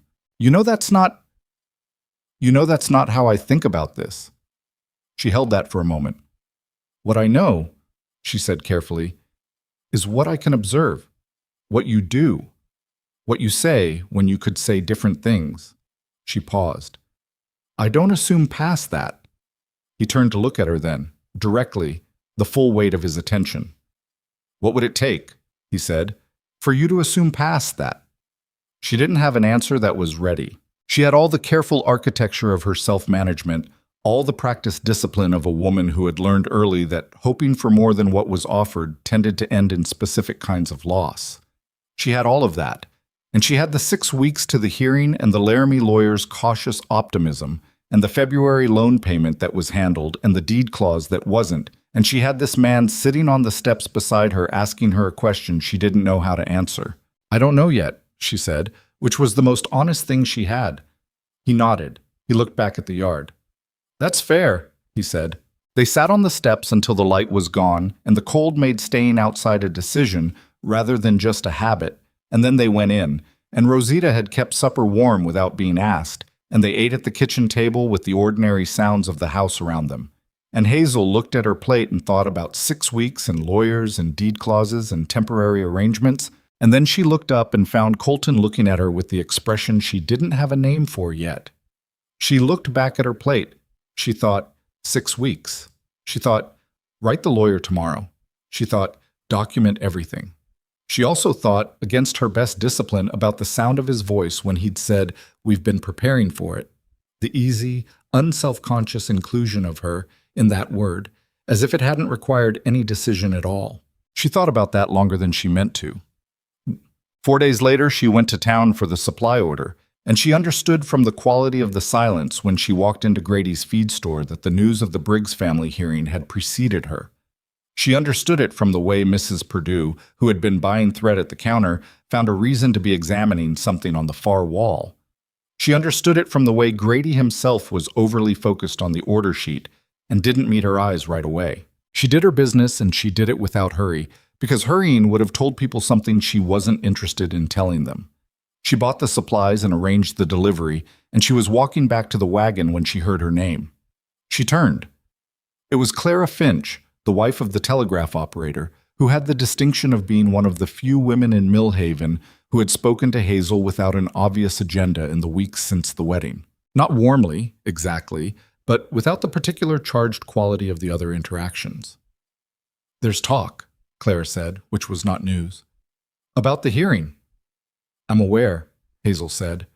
People are saying Dawson Briggs is going to have the marriage set aside, Clara said, that he has the legal standing and the judge in his pocket, and that it's already decided. Hazel looked at her. What do you think? Clara considered this. I think Dawson Briggs has been deciding things in advance for 30 years, she said. And I think every so often the thing he decided turns out to be different from the thing that happens. She paused. I thought you should know what's being said. Thank you, Hazel said. Also, Clara said in a slightly different tone, my husband processes all the telegraph traffic. And he mentioned, not the contents, he wouldn't, But he mentioned that there's been considerable traffic between Dawson Briggs and the county seat in the past 2 weeks. Hazel looked at her steadily. Is Judge Carver a Millhaven judge? He's a circuit judge, Clara said, but he has history in this county. She adjusted her basket on her arm. I thought you should know, she walked on. Hazel stood by the wagon for a moment, with the cold November air on her face and the sound of the town going about its business around her. And she thought about a judge with history in the county, and Dawson Briggs's telegraph traffic, and 6 weeks that were now 5 weeks and 4 days. She got in the wagon. She thought about what Colton had said on the steps. What would it take? For you to assume past that. She thought about what the answer to that question actually was, underneath the careful deflection she'd given him. She thought about it the whole 12 miles back to the ranch, and by the time she pulled into the yard, she had arrived at a place she hadn't planned on arriving. The place was this. She was not afraid of losing the ranch. She was afraid of leaving him. Those were two different things, and she had been treating them as the same thing for weeks because it was safer, and she had run out of the particular kind of self-deception required to keep them collapsed together. She handed the wagon off to the hand and walked into the house and went straight to the office and sat down at the desk and picked up her pen and wrote the letter to the Laramie lawyer. She wrote it with all the precision and clarity she had. Every legal point, every document reference, every argument available to them. She wrote 3 pages, and then she wrote a 4th. At the bottom of the 4th page, she wrote, "We cannot afford to lose this hearing. I need you to understand that the legal question and the personal question are not separate matters. Please come to Millhaven." She looked at that last sentence for a moment, then she left it in. She sealed the envelope. She set it with the post. She went to start supper, and when Colton came in from the east pasture with cold in his coat and mud on his boots and his hat slightly wrong from the wind, she looked at him and thought, 5 weeks and 4 days. And then she thought, we are not going to lose. She hadn't been certain of that before. She was certain of it now. Not because the odds had changed, because she had decided, and she had learned a long time ago that her decisions, once actually made, had a quality of gravity to them that tended to pull events in their direction. She set the plates out. She called him to supper. She did not tell him what she'd decided because some decisions you kept inside until the time for them arrived. But she also did not look away when he looked at her across the table. She held his gaze for a beat longer than she usually allowed herself. He noticed. She could tell he noticed. Neither of them said anything about it. They ate supper, and outside the wind came off the mountain and moved through the cottonwoods along the creek, and the house held around them, solid and imperfect and entirely real. And 5 weeks and 4 days was both a very short time and enough time, if you used it correctly, to change everything. The Laramie lawyer's name was Edmund Farwell, and he arrived in Millhaven on a Wednesday morning 12 days before the hearing, stepping off the stage with a leather case that looked like it had seen more courtrooms than most judges, and a manner that was neither warm nor cold, but precisely calibrated to be useful. Hazel met him at the stage office because Colton was dealing with a fence break in the north pasture that couldn't wait, and because she had written most of the correspondence and Farwell had said, in his last letter, that he wanted to meet the person who had assembled the documentation before he met anyone else. He was perhaps 50, with the slightly rumpled precision of a man who thought clearly and dressed adequately. He shook her hand the way he would have shaken a colleague's hand. No adjustment for her being a woman, no performance of accommodation. She appreciated that. "The air clause document," he said before they'd walked half a block. "You noted in your last letter that it was drafted by the elder Briggs's lawyer without independent counsel for the younger." "That's correct," she said. "Colton signed it at 27 as part of the operational transfer. The same lawyer drafted both documents on the same day." "And the transfer itself? Was there consideration paid? Cash? Assets?" "No," she said. "It was presented as a family arrangement, an inheritance in practice if not in legal form." Farwell made a sound that was not quite satisfaction, but lived adjacent to it. "That's the pressure point," he said. "A clause of that nature, one that effectively converts a property transfer into a conditional arrangement without the recipient's full legal understanding of the conditions, sits very uncomfortably with the territorial court's recent tendency on coercive contract provisions." He paused. "I said recent tendency. Not settled law. There's a distinction." "I understand the distinction," she said. He glanced at her. I know you do. That was for my own clarity. He shifted his case to his other hand. The judge. Carver. What do you know about him? She told him what Clara Finch had told her about telegraph traffic and county history, and she watched Farwell's expression process this information with the controlled reaction of a man who has heard worse and has developed a professional relationship with worse. What's your read on the town? He said. The general sentiment. She thought about it honestly. Mixed, she said. There are people who remember the wedding and haven't forgiven the disruption. There are people who respect what's been done with the ranch. Most people are waiting to see how it comes out before they decide which opinion they've held all along. She paused. Dawson Briggs has 30 years of relationships in this county. We have 5 months of accounts and a recovered contract. And a marriage that the town witnessed, Farwell said. Don't discount that. Whatever the circumstances, the ceremony was public, and the officiant was legitimate, and the territory recognizes the union. Any attempt to annul has to address that record. He looked at her. How united are you and your husband in your position? I need to know honestly. Any hesitation, any private uncertainty between you, I need to know before we walk into that room. She thought about the steps, about whatever this is. It isn't that. About the look across the supper table that neither of them had named. About 5 weeks and 4 days becoming 12 days without either of them saying the thing that was increasingly present in every room they shared. We're united, she said. Farwell nodded. Good. He looked at the street ahead of them. Then we have work to do. The 12 days before the hearing were the most concentrated work Hazel had done since the first week at the ranch, but which was saying something because that week had been considerable. She and Farwell and Colton sat at the kitchen table for 3 evenings in a row, going through documents, building the case layer by layer, identifying every point at which Dawson's position was vulnerable and every point at which their own position needed reinforcement.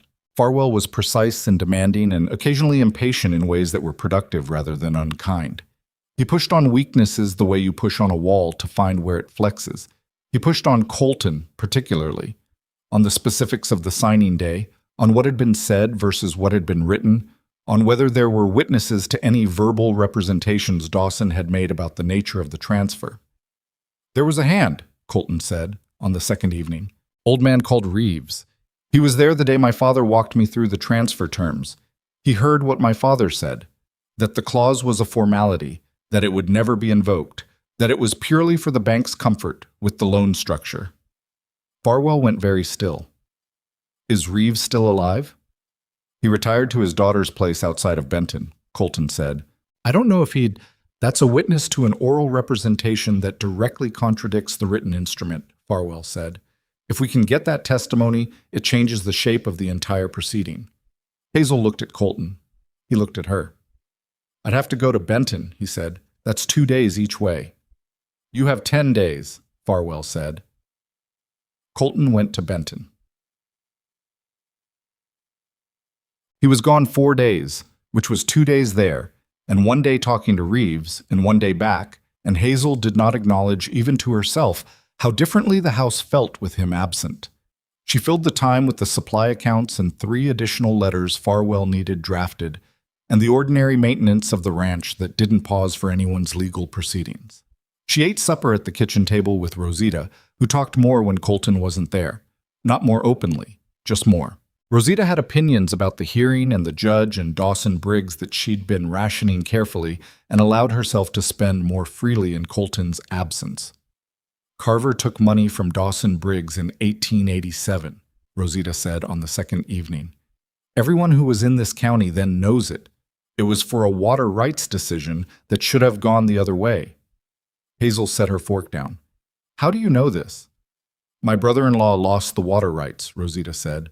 He went to a lawyer about it, and the lawyer told him what the lawyer knew, which was that the decision had been arranged. He couldn't prove it, and he couldn't afford to fight it, so he left the county. She paused. I stayed because Colton's mother asked me to when she was sick, and I stayed after she died because there was nowhere else I needed to be. Hazel looked at her. Rosita, does this exist anywhere in writing? The 1887 decision? The decision is public record, Rosita said. The payment isn't. The decision might be enough, Hazel said. She was already thinking. If Farwell can find the 1887 water rights case and show the pattern, a judge with a history of decisions favorable to Dawson Briggs in property matters. It would have to be handled carefully, Rosita said. Carver is still a judge. You can't accuse him directly. No, Hazel said, but you can make the right people aware of the pattern and let them draw their own conclusions. She picked up her fork. Thank you. Rosita made a dismissive sound that meant she wasn't interested in being thanked. She passed the biscuits. Hazel wrote to Farwell that night. Eat. Colton came back on the fourth day with mud on his coat and the particular focused quiet of a man who has gotten what he went for. Reeves was willing to testify. He was 71 years old and had the disposition of a man who has been waiting for an opportunity to say a particular thing for a long time, and is relieved the opportunity has finally presented itself. He had been there the day Dawson walked Colton through the transfer. He remembered what Dawson said about the clause because he had thought at the time that it was odd. A grown man dismissing his own written agreement as a formality in front of a witness. He had thought, at the time, that it meant Dawson planned to invoke it eventually. Hazel sat across the kitchen table and listened to Colton relay this, and she felt the architecture of their case settle into something more solid under her. Farwell needs to know tonight, she said. I'll ride to town, Colton said. He was still in his coat, still trail dirty, hadn't eaten since noon. He said this without hesitation. She got up. She went to the stove and put together what was available, cold biscuits, the remains of the afternoon soup, warmed quickly, and set it on the table. Eat first, she said. 15 minutes won't change anything. He sat down. He ate with the concentrated attention of genuine hunger. She sat across from him and watched him, and felt the thing she'd been not naming for months press against the inside of her chest, with an insistence she was running low on reasons to resist. Reeves said something else, Colton said, between the biscuits and the soup. What? He looked at his bowl. He said, when I asked him why he'd testify, why he'd put himself against my father after all this time, he said he'd heard about what happened in that church. September. He said he'd heard about the woman who walked in to do what needed doing when everyone expected her to fall apart. He paused. He said he'd like to help the right people win one for once. Hazel was quiet. He meant you, Colton said. I understood who he meant, she said. He looked at her. She looked at the table, and then, because she was tired of looking at tables when she meant to look at him, she looked at him. Hazel, he said. Go to Farwell, she said. Take the soup with you. It's cold enough out that it'll be fine in the saddlebag. He almost argued. He decided against it. He went, with the soup wrapped in a cloth, and she listened to the sound of his horse going down the road, and sat in the kitchen with Rosita's banked fire and the lamp and the weight of everything they'd built in this house over 5 months, and she thought, 3 days. 3 days to the hearing. Ok. The night before the hearing, she couldn't sleep. She lay in the room that was hers now. Genuinely hers. She had changed every detail of it over 5 months until it bore no trace of its original preparation for another woman. And she stared at the ceiling and ran through every document, every argument, every contingency she and Farwell had discussed.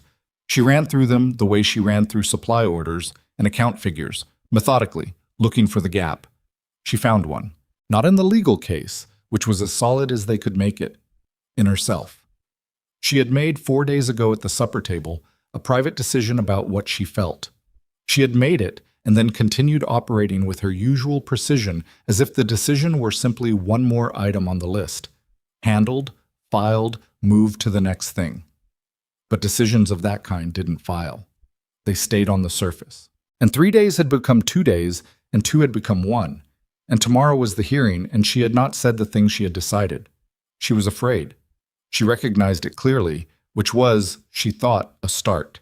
She was afraid not of losing the ranch or the hearing or even of Dawson Briggs's long patience finally bearing fruit.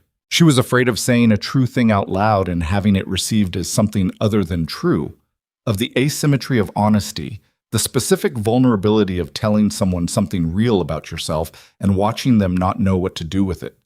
She had lived with that fear for a long time. She had built a reasonably functional life around its edges. She heard his door at the other end of the hall. She heard his footsteps, not moving toward the kitchen, just restless movement, back and forth. He couldn't sleep either. She lay still for a moment, then she got up. She knocked on his door. 2 knocks, quiet. A pause. Then, "Come in." He was sitting on the edge of his bed with his shirt untucked and his boots off, which was the most undone she had ever seen him. He looked up when she came in, and he had the expression of a man who has been alone with difficult thoughts and is relieved by the interruption without wanting to admit how relieved. "Can't sleep," she said. "No," he said. She sat in the chair by the window. It was the practical choice, the only other seating in the room, and also, she admitted to herself, the choice that put the maximum useful distance between them while still being in the same room. "The Reeves testimony," she said. "Farwell thinks it's the strongest piece." "So does the other side, probably," Colton said. "My father's going to know I went to Benton." "He'll have known since you left town," Hazel said. "This county doesn't keep secrets well." "No," he agreed. He turned his hat in his hands. No hat, she realized. He was turning a bootlace, the habit of the gesture, outlasting its usual object. "You might try to discredit Reeves, his age, his relationship to the family." "Farwell is prepared for that," she said. "I know." He set the bootlace down. He looked at his hands. "Hazel, I need to say something to you before tomorrow." She went still. "Whatever happens in that room," he said, "I want you to know that I want to be clear about something I haven't been clear enough about." He was looking at his hands, which was his way, but then he looked up. "I didn't choose this well, at the start. I want to be honest about that. I made a decision in a crisis, and I didn't think about what it meant for you, what I was asking you to walk into. I thought about what I needed, and I reached for the nearest available solution, and that solution was a person, and I didn't—" He stopped. "That wasn't fair to you." She looked at him. "I said yes," she said. "You said yes because you didn't have better options," he said. "And I knew that. I used it." He paused. "I told myself you were getting something out of it too. The house, the stability. And you were. I know you were. But that was me making myself feel better about what I was doing." She was quiet for a moment. "Is that what you wanted to say?" "No," he said. "That's the preamble to what I wanted to say." "Then say it." He looked at her with the full attention, not past her, not sideways, that she had come to understand was him at his most exposed. "I'm not standing in that hearing room tomorrow to save the ranch," he said. "I mean, I am, but that's not the first thing. The first thing is that I don't want to lose you, and I've been handling that like it's a secondary concern to the legal situation, and it isn't. It isn't secondary at all. You are not a secondary concern." The chair by the window was very real under her. The floor was very real. The whole room was very real, and very present in a way that sometimes happened when things stopped being theoretical. "I'm not leaving," she said. "I know you're not planning to," he said. "I know that. But I wanted to say it clearly before tomorrow, without it being about the legal case. I'm saying it because it's true, and because I should have said it before now and didn't, because—" He paused. "Because I'm not good at saying it." "I know," she said. "You're better at doing it." Something crossed his face at that. "Have I done it?" he said. "Have I made it clear enough in what I've done?" "Yes," she said. "You have." He absorbed that. She sat with what she'd said and what she was going to say next, and she let herself have approximately 4 seconds of the fear, which was its due, and then she set it down. "I'm not leaving," she said again, "because I don't want to. Not because of the ranch, not because of the accounts, or the February loan, or the Pemberton settlement, or any of the things I've built here that are genuinely mine now." She held his gaze. "Because of you. That's the reason, and I don't say it to make tomorrow easier or to give you something to stand on in that hearing room. I say it because it's true, and you just said you wanted things said clearly." The room was very quiet. He got up from the bed. He crossed the room and crouched in front of her chair, eye level, which was something she hadn't expected. Not a grand gesture, not the kind of thing that would look like anything from the outside. Just him, bringing himself down to where she was. "Okay," he said. She looked at him. "Okay?" "I just needed to hear it," he said. He looked slightly undone, slightly more human than his usual careful management of himself. I've been not sure what you, I wasn't sure how you, he stopped. I'm not good at this. I know, she said. You said. Are you going to let me be not good at it? I've been watching you be not good at it for 5 months, she said. I'm still here. He almost laughed. The almost laugh, which she had learned was more genuine than the full one. He reached up and took her hand. Just held it. Didn't do anything further with it, just the fact of it. His hand was calloused and warm, and had the weight of everything he'd built with it. Go sleep, she said, after a while. Tomorrow requires a functioning brain. So do you, he said. He didn't let go of her hand immediately. He held it for one more moment, as if counting something. Then he did. She went back to her room. She lay down and closed her eyes and thought, for the first time in 5 months, nothing about the accounts or the list or the next item requiring attention. She slept. The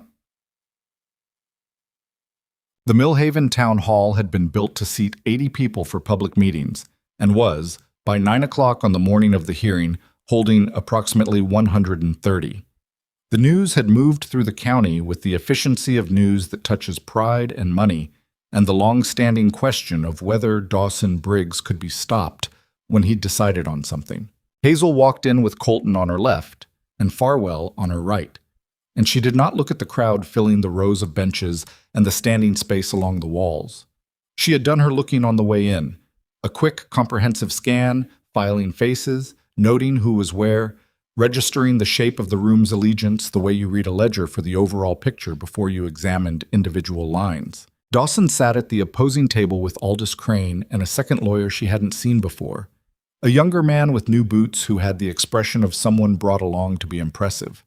Adelaide Mercer was conspicuously absent, which Hazel took as evidence that Adelaide Mercer had more sense than her father's business arrangements credited her with. Judge Carver came in and the room stood and sat with the shuffling compliance of people who've been told what to do. Carver was 60, angular, with reading glasses that he wore slightly low on his nose, as if to suggest he could see through both them in use simultaneously. He called the proceeding to order with the brevity of a man who had better things to do, which Hazel suspected was an affectation. Crane opened for Dawson. He was good, polished, organized, presenting the clause with the confident simplicity of a man who believes the document speaks for itself, and all that's required is to read it aloud clearly enough. He read the relevant provision. He cited the transfer date. He noted the elapsed time and the absence of the condition's fulfillment. He made it sound like arithmetic. Farwell opened for Colton and Hazel with the quiet precision of a man who has decided not to perform.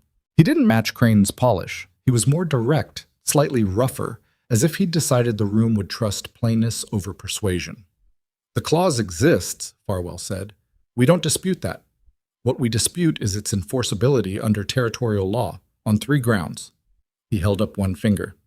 First, the clause was inserted into a transfer document without the knowledge or independent legal review of the receiving party. The same attorney who drafted the clause was working for the party who benefits from it. There was no representation for my clients. Second finger. Second, the elder Mr. Briggs made verbal representations to my client at the time of signing that the clause was, in his words, a formality that would never be invoked. We have a witness to that representation. Third finger. Third, the nature of the clause itself, which conditions property ownership on the biological production of an heir within a fixed time frame, is one that this territory's courts have viewed with increasing skepticism as contrary to the rights of property holders to manage their own affairs without undue influence from prior parties. The room was very quiet, not the silence of boredom, the silence of attention. We will demonstrate, Farwell said, that this clause was not a standard provision but a design mechanism, designed to give Mr. Dawson Briggs continuing control over property he had nominally transferred through a condition he knew he could invoke when it suited him. He looked at the judge. We asked the court to examine that mechanism carefully before allowing it to accomplish what it was built to accomplish. Carver looked at Crane. Crane said he had no immediate response. Carver told them to proceed. Reeves testified by written deposition, because the ride from Benton would have been too much for a man his age. Farwell read it aloud, and the room listened to the voice of a 71-year-old man describing what he had witnessed in the office of a ranch he'd worked for 30 years, describing in plain language a younger man being walked through a document by his father, and the father saying in front of a witness that the clause about an heir was just for the bank. Son, they like to see that kind of language in a family transfer. We'd never actually use it. The deposition was 3 pages. When Farwell finished reading the last line, the room had a different quality than when he'd started. Crane's cross-examination of the deposition was vigorous and technically competent and didn't land the way he needed it to, because the thing Reeves had witnessed was simple enough that complicating it only made Crane look like he was trying to complicate it. Then Dawson Briggs took the stand. He was, as always, formidable. He had the presence of a man who has never doubted his own authority in any room he has ever entered, and he deployed it with the unconscious ease of long practice. He answered Crane's questions about the clause and the transfer with the settled certainty of a man reading from a document he's already memorized. Then Farwell stood up. The questioning was careful and methodical, and Hazel watched it from her seat at the table with the particular focused attention she brought to documents she was reading for the second time. Not for the content, which she already knew, but for what the content revealed about the person who'd produced it. Farwell walked Dawson through the 1887 water rights case. Not accusing, asking. When was the decision issued? Who had appeared before Carver? What was the outcome? Dawson answered all of it with controlled composure, because there was nothing in the questions themselves that could be objected to. Then Farwell asked, "And in the 5 years since the operational transfer, did you at any point consider invoking the clause before November of this year?" Dawson paused, just briefly. "I considered it necessary to act when—" "Before this year," Farwell said. "Yes or no? Did you consider invoking it?" The circumstances were not— "The clause has the same language it had in 1889, Farwell said pleasantly. "The time frame has been running since 1889. I'm asking why November of this year specifically. Why, after 4 years of the clause existing and the condition not being met, the decision to act came now, in the months following your son's unexpected marriage to a woman who has, in 5 months, identified and corrected significant financial losses in the ranch operation." He paused. "Is the timing related to the ranch's improved financial position under the current management?" The room made a sound. Carver said, "That's argumentative, Mr. Farwell." "I'll rephrase," Farwell said. He looked at Dawson. "What changed in September that made November the right time to invoke this clause?" Dawson looked at his son. He looked at Hazel. He looked for one moment like a man who has played a long game and finds himself at a position he didn't fully account for. "My son made a decision that was not in the family's best interests," he said. "The decision to marry? The decision to marry hastily without— The marriage was public, witnessed by over 100 members of this community, officiated by a licensed minister, and legally registered in this territory," Farwell said.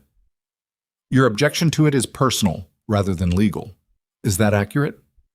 "My objection," Dawson said tightly, "is that the marriage does not serve the future of this family or this ranch." "And you've decided that," Farwell said, "on behalf of an adult man who owns and operates the property in question. I hold interest in that property.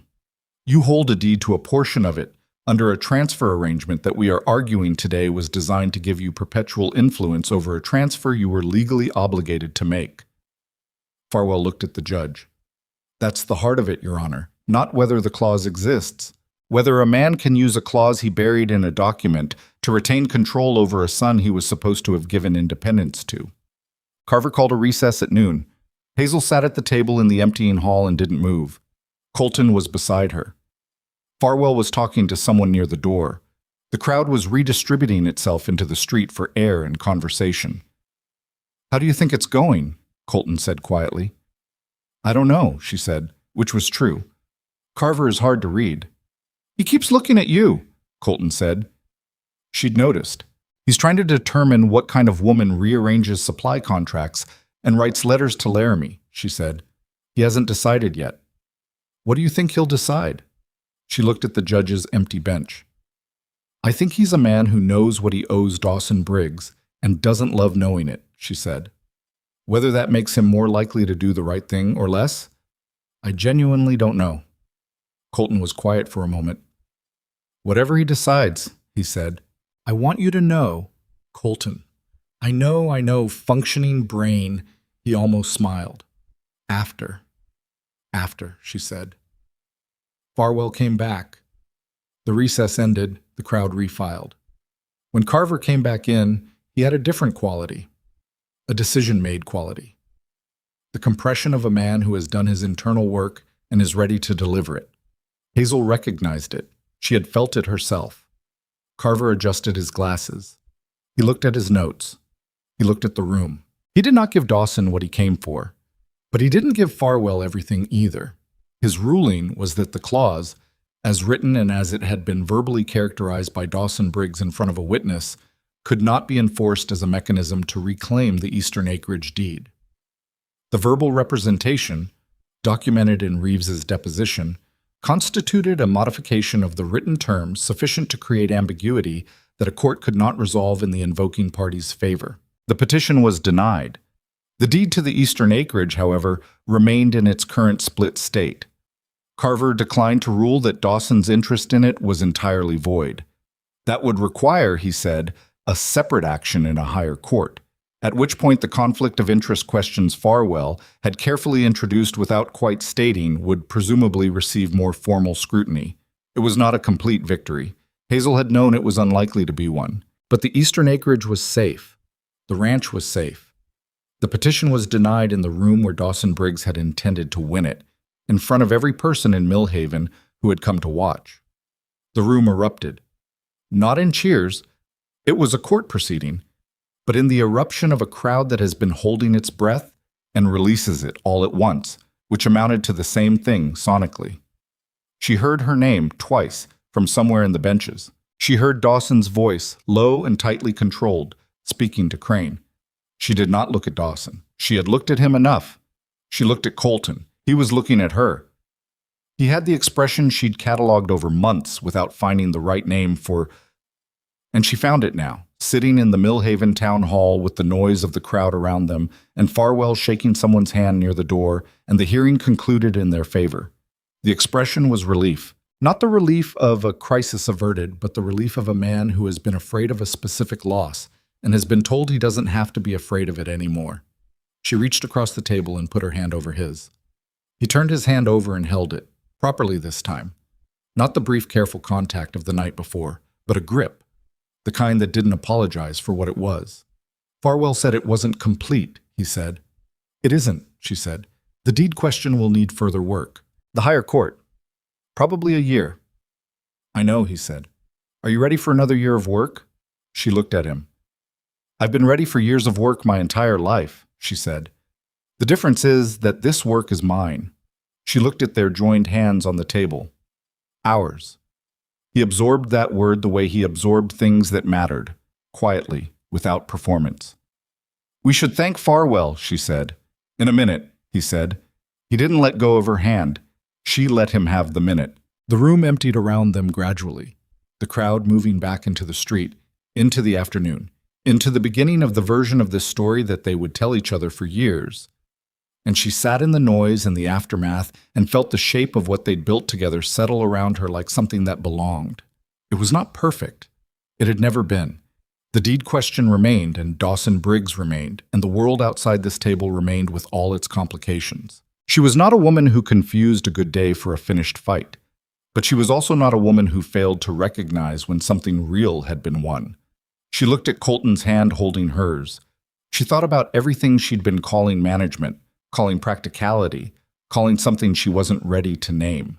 She thought about a Thursday morning in September and an everyday dress and a church full of people waiting for someone else. She thought, I walked in there to deliver bad news, and I walked out with this. She thought, that is not how I would have written it. She thought, and yet here it is, and it is mine, and I would not trade it. Outside, the Millhaven street went on being what it was, noisy and ordinary and full of people deciding what they'd thought all along. She heard her name again from somewhere near the door, a woman's voice, congratulatory. She didn't look up. Colton stood finally and pulled her with him. A gentle, unhurried pull, the kind that asked rather than assumed. She stood. He let go of her hand and she felt the absence of it for exactly the step it took to be walking beside him toward the door. Farwell met them halfway. He shook Colton's hand, then hers, and he said something careful and precise about the next steps and the higher court timeline. And she listened and filed it, because she was still herself and the list still existed, and tomorrow she would write the next letter. But when they came out of the town hall into the December afternoon, and Millhaven spread around them in its ordinary December way, and the first person who approached them was Clara Finch with her basket on her arm, and the expression of a woman who has been watching and has made up her mind, and Clara said to her directly, not to Colton, to her I'm glad it went the right way. She felt something she didn't need to catalog or quantify or file for later use. She just felt it. Thank you, Clara, she said. And Colton's shoulder was warm against hers in the cold air, and the wagon was waiting at the hitch post, and they had 12 miles of road back to a ranch that was theirs. Imperfect, contested, still carrying the weight of things that weren't finished. And she had not in her 24 years been afraid of unfinished things. She had only ever been afraid of things that weren't real. This was real. Every cold inch of it. The 12 miles back from Millhaven were quiet in the way that follows something large. Not the uncomfortable quiet of two people avoiding each other, but the settled quiet of people who have been through something together and don't need to narrate it to know it happened. The road ran alongside the creek for most of the distance, and the cottonwoods were bare now, December stripped, their white branches catching the last of the afternoon light. Hazel sat beside Colton on the wagon bench and watched the land go by, and thought about the hearing and Carver's ruling and the shape of what was still unfinished, and then, gradually, as the miles passed, she stopped thinking about those things and just watched the land. She had not done that before. Just watched it. In 5 months, she had looked at the land the way she looked at account books, for information, for problems, for things that needed attention. She had not looked at it the way you look at something you belong to, and that belongs to you. She looked at it that way now. The ridge to the east going purple in the fading light, the creek running low and dark between its winter banks, the first pale stars appearing above the western tree line. It's a good piece of country, she said. Colton glanced at her. Yeah, he said. It is. I didn't see it before, she said. I was always looking at the parts that needed fixing. There were a lot of parts that needed fixing. There still are, she said. The higher court, the deed question, your father. My father, he said, and there was something in the way he said it, not dismissal, not bitterness, but the flat acknowledgement of a fact he had made his peace with. He's not going to stop. No, she said, but he's not going to win. Colton turned to look at her. She kept her eyes on the road ahead, on the familiar outline of the ranch buildings appearing at the bend. How do you know that? He said. Because he plays games he's already won in his head, she said. He decided the outcome before he started. That's his weakness. He didn't account for what actually happened in that house over 5 months because he'd already decided what kind of person I was and what kind of marriage we were. She paused. He was wrong about both. Colton was quiet for a moment. He's going to petition the higher court. Let him, she said. We'll be ready. He looked at the road. You're not tired of it? She thought about it honestly, because he deserved the honest answer. I'm tired of fighting your father specifically, she said. I'm not tired of building this. She gestured, the gesture that took in the house coming into view, the barn, the winter pastures, all of it. I'm not tired of this at all. He pulled the wagon up to the post. He set the brake. He sat for a moment before getting down with the reins loose in his hands and the last light going out of the sky. And she let him sit because she had learned that he sometimes needed a moment to arrive at what he wanted to say. I'm sorry, he said finally, for what you walked into, for what I asked you to walk into without Colton. She turned to look at him directly. You apologized for that last night. I received it. We can leave it there. I need to say it once more. You said it once more, she said. Now it's said twice. That's enough. The almost laugh appeared, involuntary and genuine. You're very efficient with apologies. I'm efficient with most things, she said. Get down. Rosita will have supper waiting, and she'll take it personally if we're late. Rosita had not simply made supper. Hazel understood this the moment she walked through the front door. There was a quality in the house that was different from its daily self. The lamps were lit in the front room rather than left for later. There was something on the table in the hall that turned out, on closer inspection, to be a small arrangement of dried winter flowers in the blue pitcher that usually lived on the kitchen shelf. She stood in the hallway and looked at the pitcher for a moment. "Rosita," she called. Rosita appeared from the kitchen doorway with the expression she wore when she had done something she was not going to apologize for. "Supper's ready," she said. "But first," she nodded toward the room at the end of the hall, the room that had been the bridal room, that Hazel had stepped into on her first day and found full of drooping flowers and a silk cloth over the mirror. Hazel looked at the door. She looked at Rosita. "Go look," Rosita said. She went. She pushed open the door and stood in the frame and took in what Rosita, and she understood immediately it had been Rosita, with whatever help she'd conscripted from the hands, had done to the room. The silk cloth was gone from the mirror. The vase of dead flowers was gone. In their place, candles, a dozen of them, set in the holders she recognized from the kitchen storage, burning steadily in the still air. On the dressing table, the dried autumn flowers from the kitchen pitcher's companions, late-season goldenrod and something dark red she didn't know the name of, arranged without fuss in a clear glass jar. The curtains she'd hung herself in October, the ones she'd made from the fabric she'd found in the supply closet, were tied back to let in the last of the evening's pale light. The room that had been prepared for another woman and then had become simply a room she slept in had been made into something that was clearly, specifically, for her. Not for the idea of a bride, not for the performance of welcome, but for Hazel, using the things Hazel had brought into this house over 5 months. She stood in the doorway and felt something move through her chest that had no clean name. She heard Colton behind her. She hadn't heard him come down the hall. "I asked Rosita to do something," he said. "She did considerably more than I asked, which is consistent with her character." "What did you ask her to do?" "To make it yours," he said. "I told her. I said, whatever's in there that wasn't there when Hazel arrived, keep it. Whatever was there before she came, put it away." He paused. "I didn't know about the candles." She looked at the candles. "Rosita has opinions," she said. "She told me approximately 45 minutes ago, while I was in the barn, that if I didn't make my intentions clear to you before the end of this week, she was going to do it herself." He paused. In those words, Hazel turned around. He was standing in the hallway, hat in hand, actually in hand this time, not on the table, and he had the look of a man who has decided that the thing he is about to do is the right thing, and is going to do it regardless of how well or badly it comes out. "My intentions," he said, "are to spend the rest of my life making sure you know that you were not the second choice. You were not the replacement. You were not the solution to a problem I was having." He looked at her steadily. "You are the reason I want to still be here in 20 years. I don't have a better way to say it than that."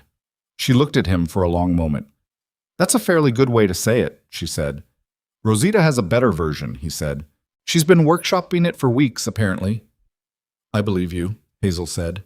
She stepped out of the doorway and crossed the hall to where he was standing, and she did the thing she had been managing herself away from for months.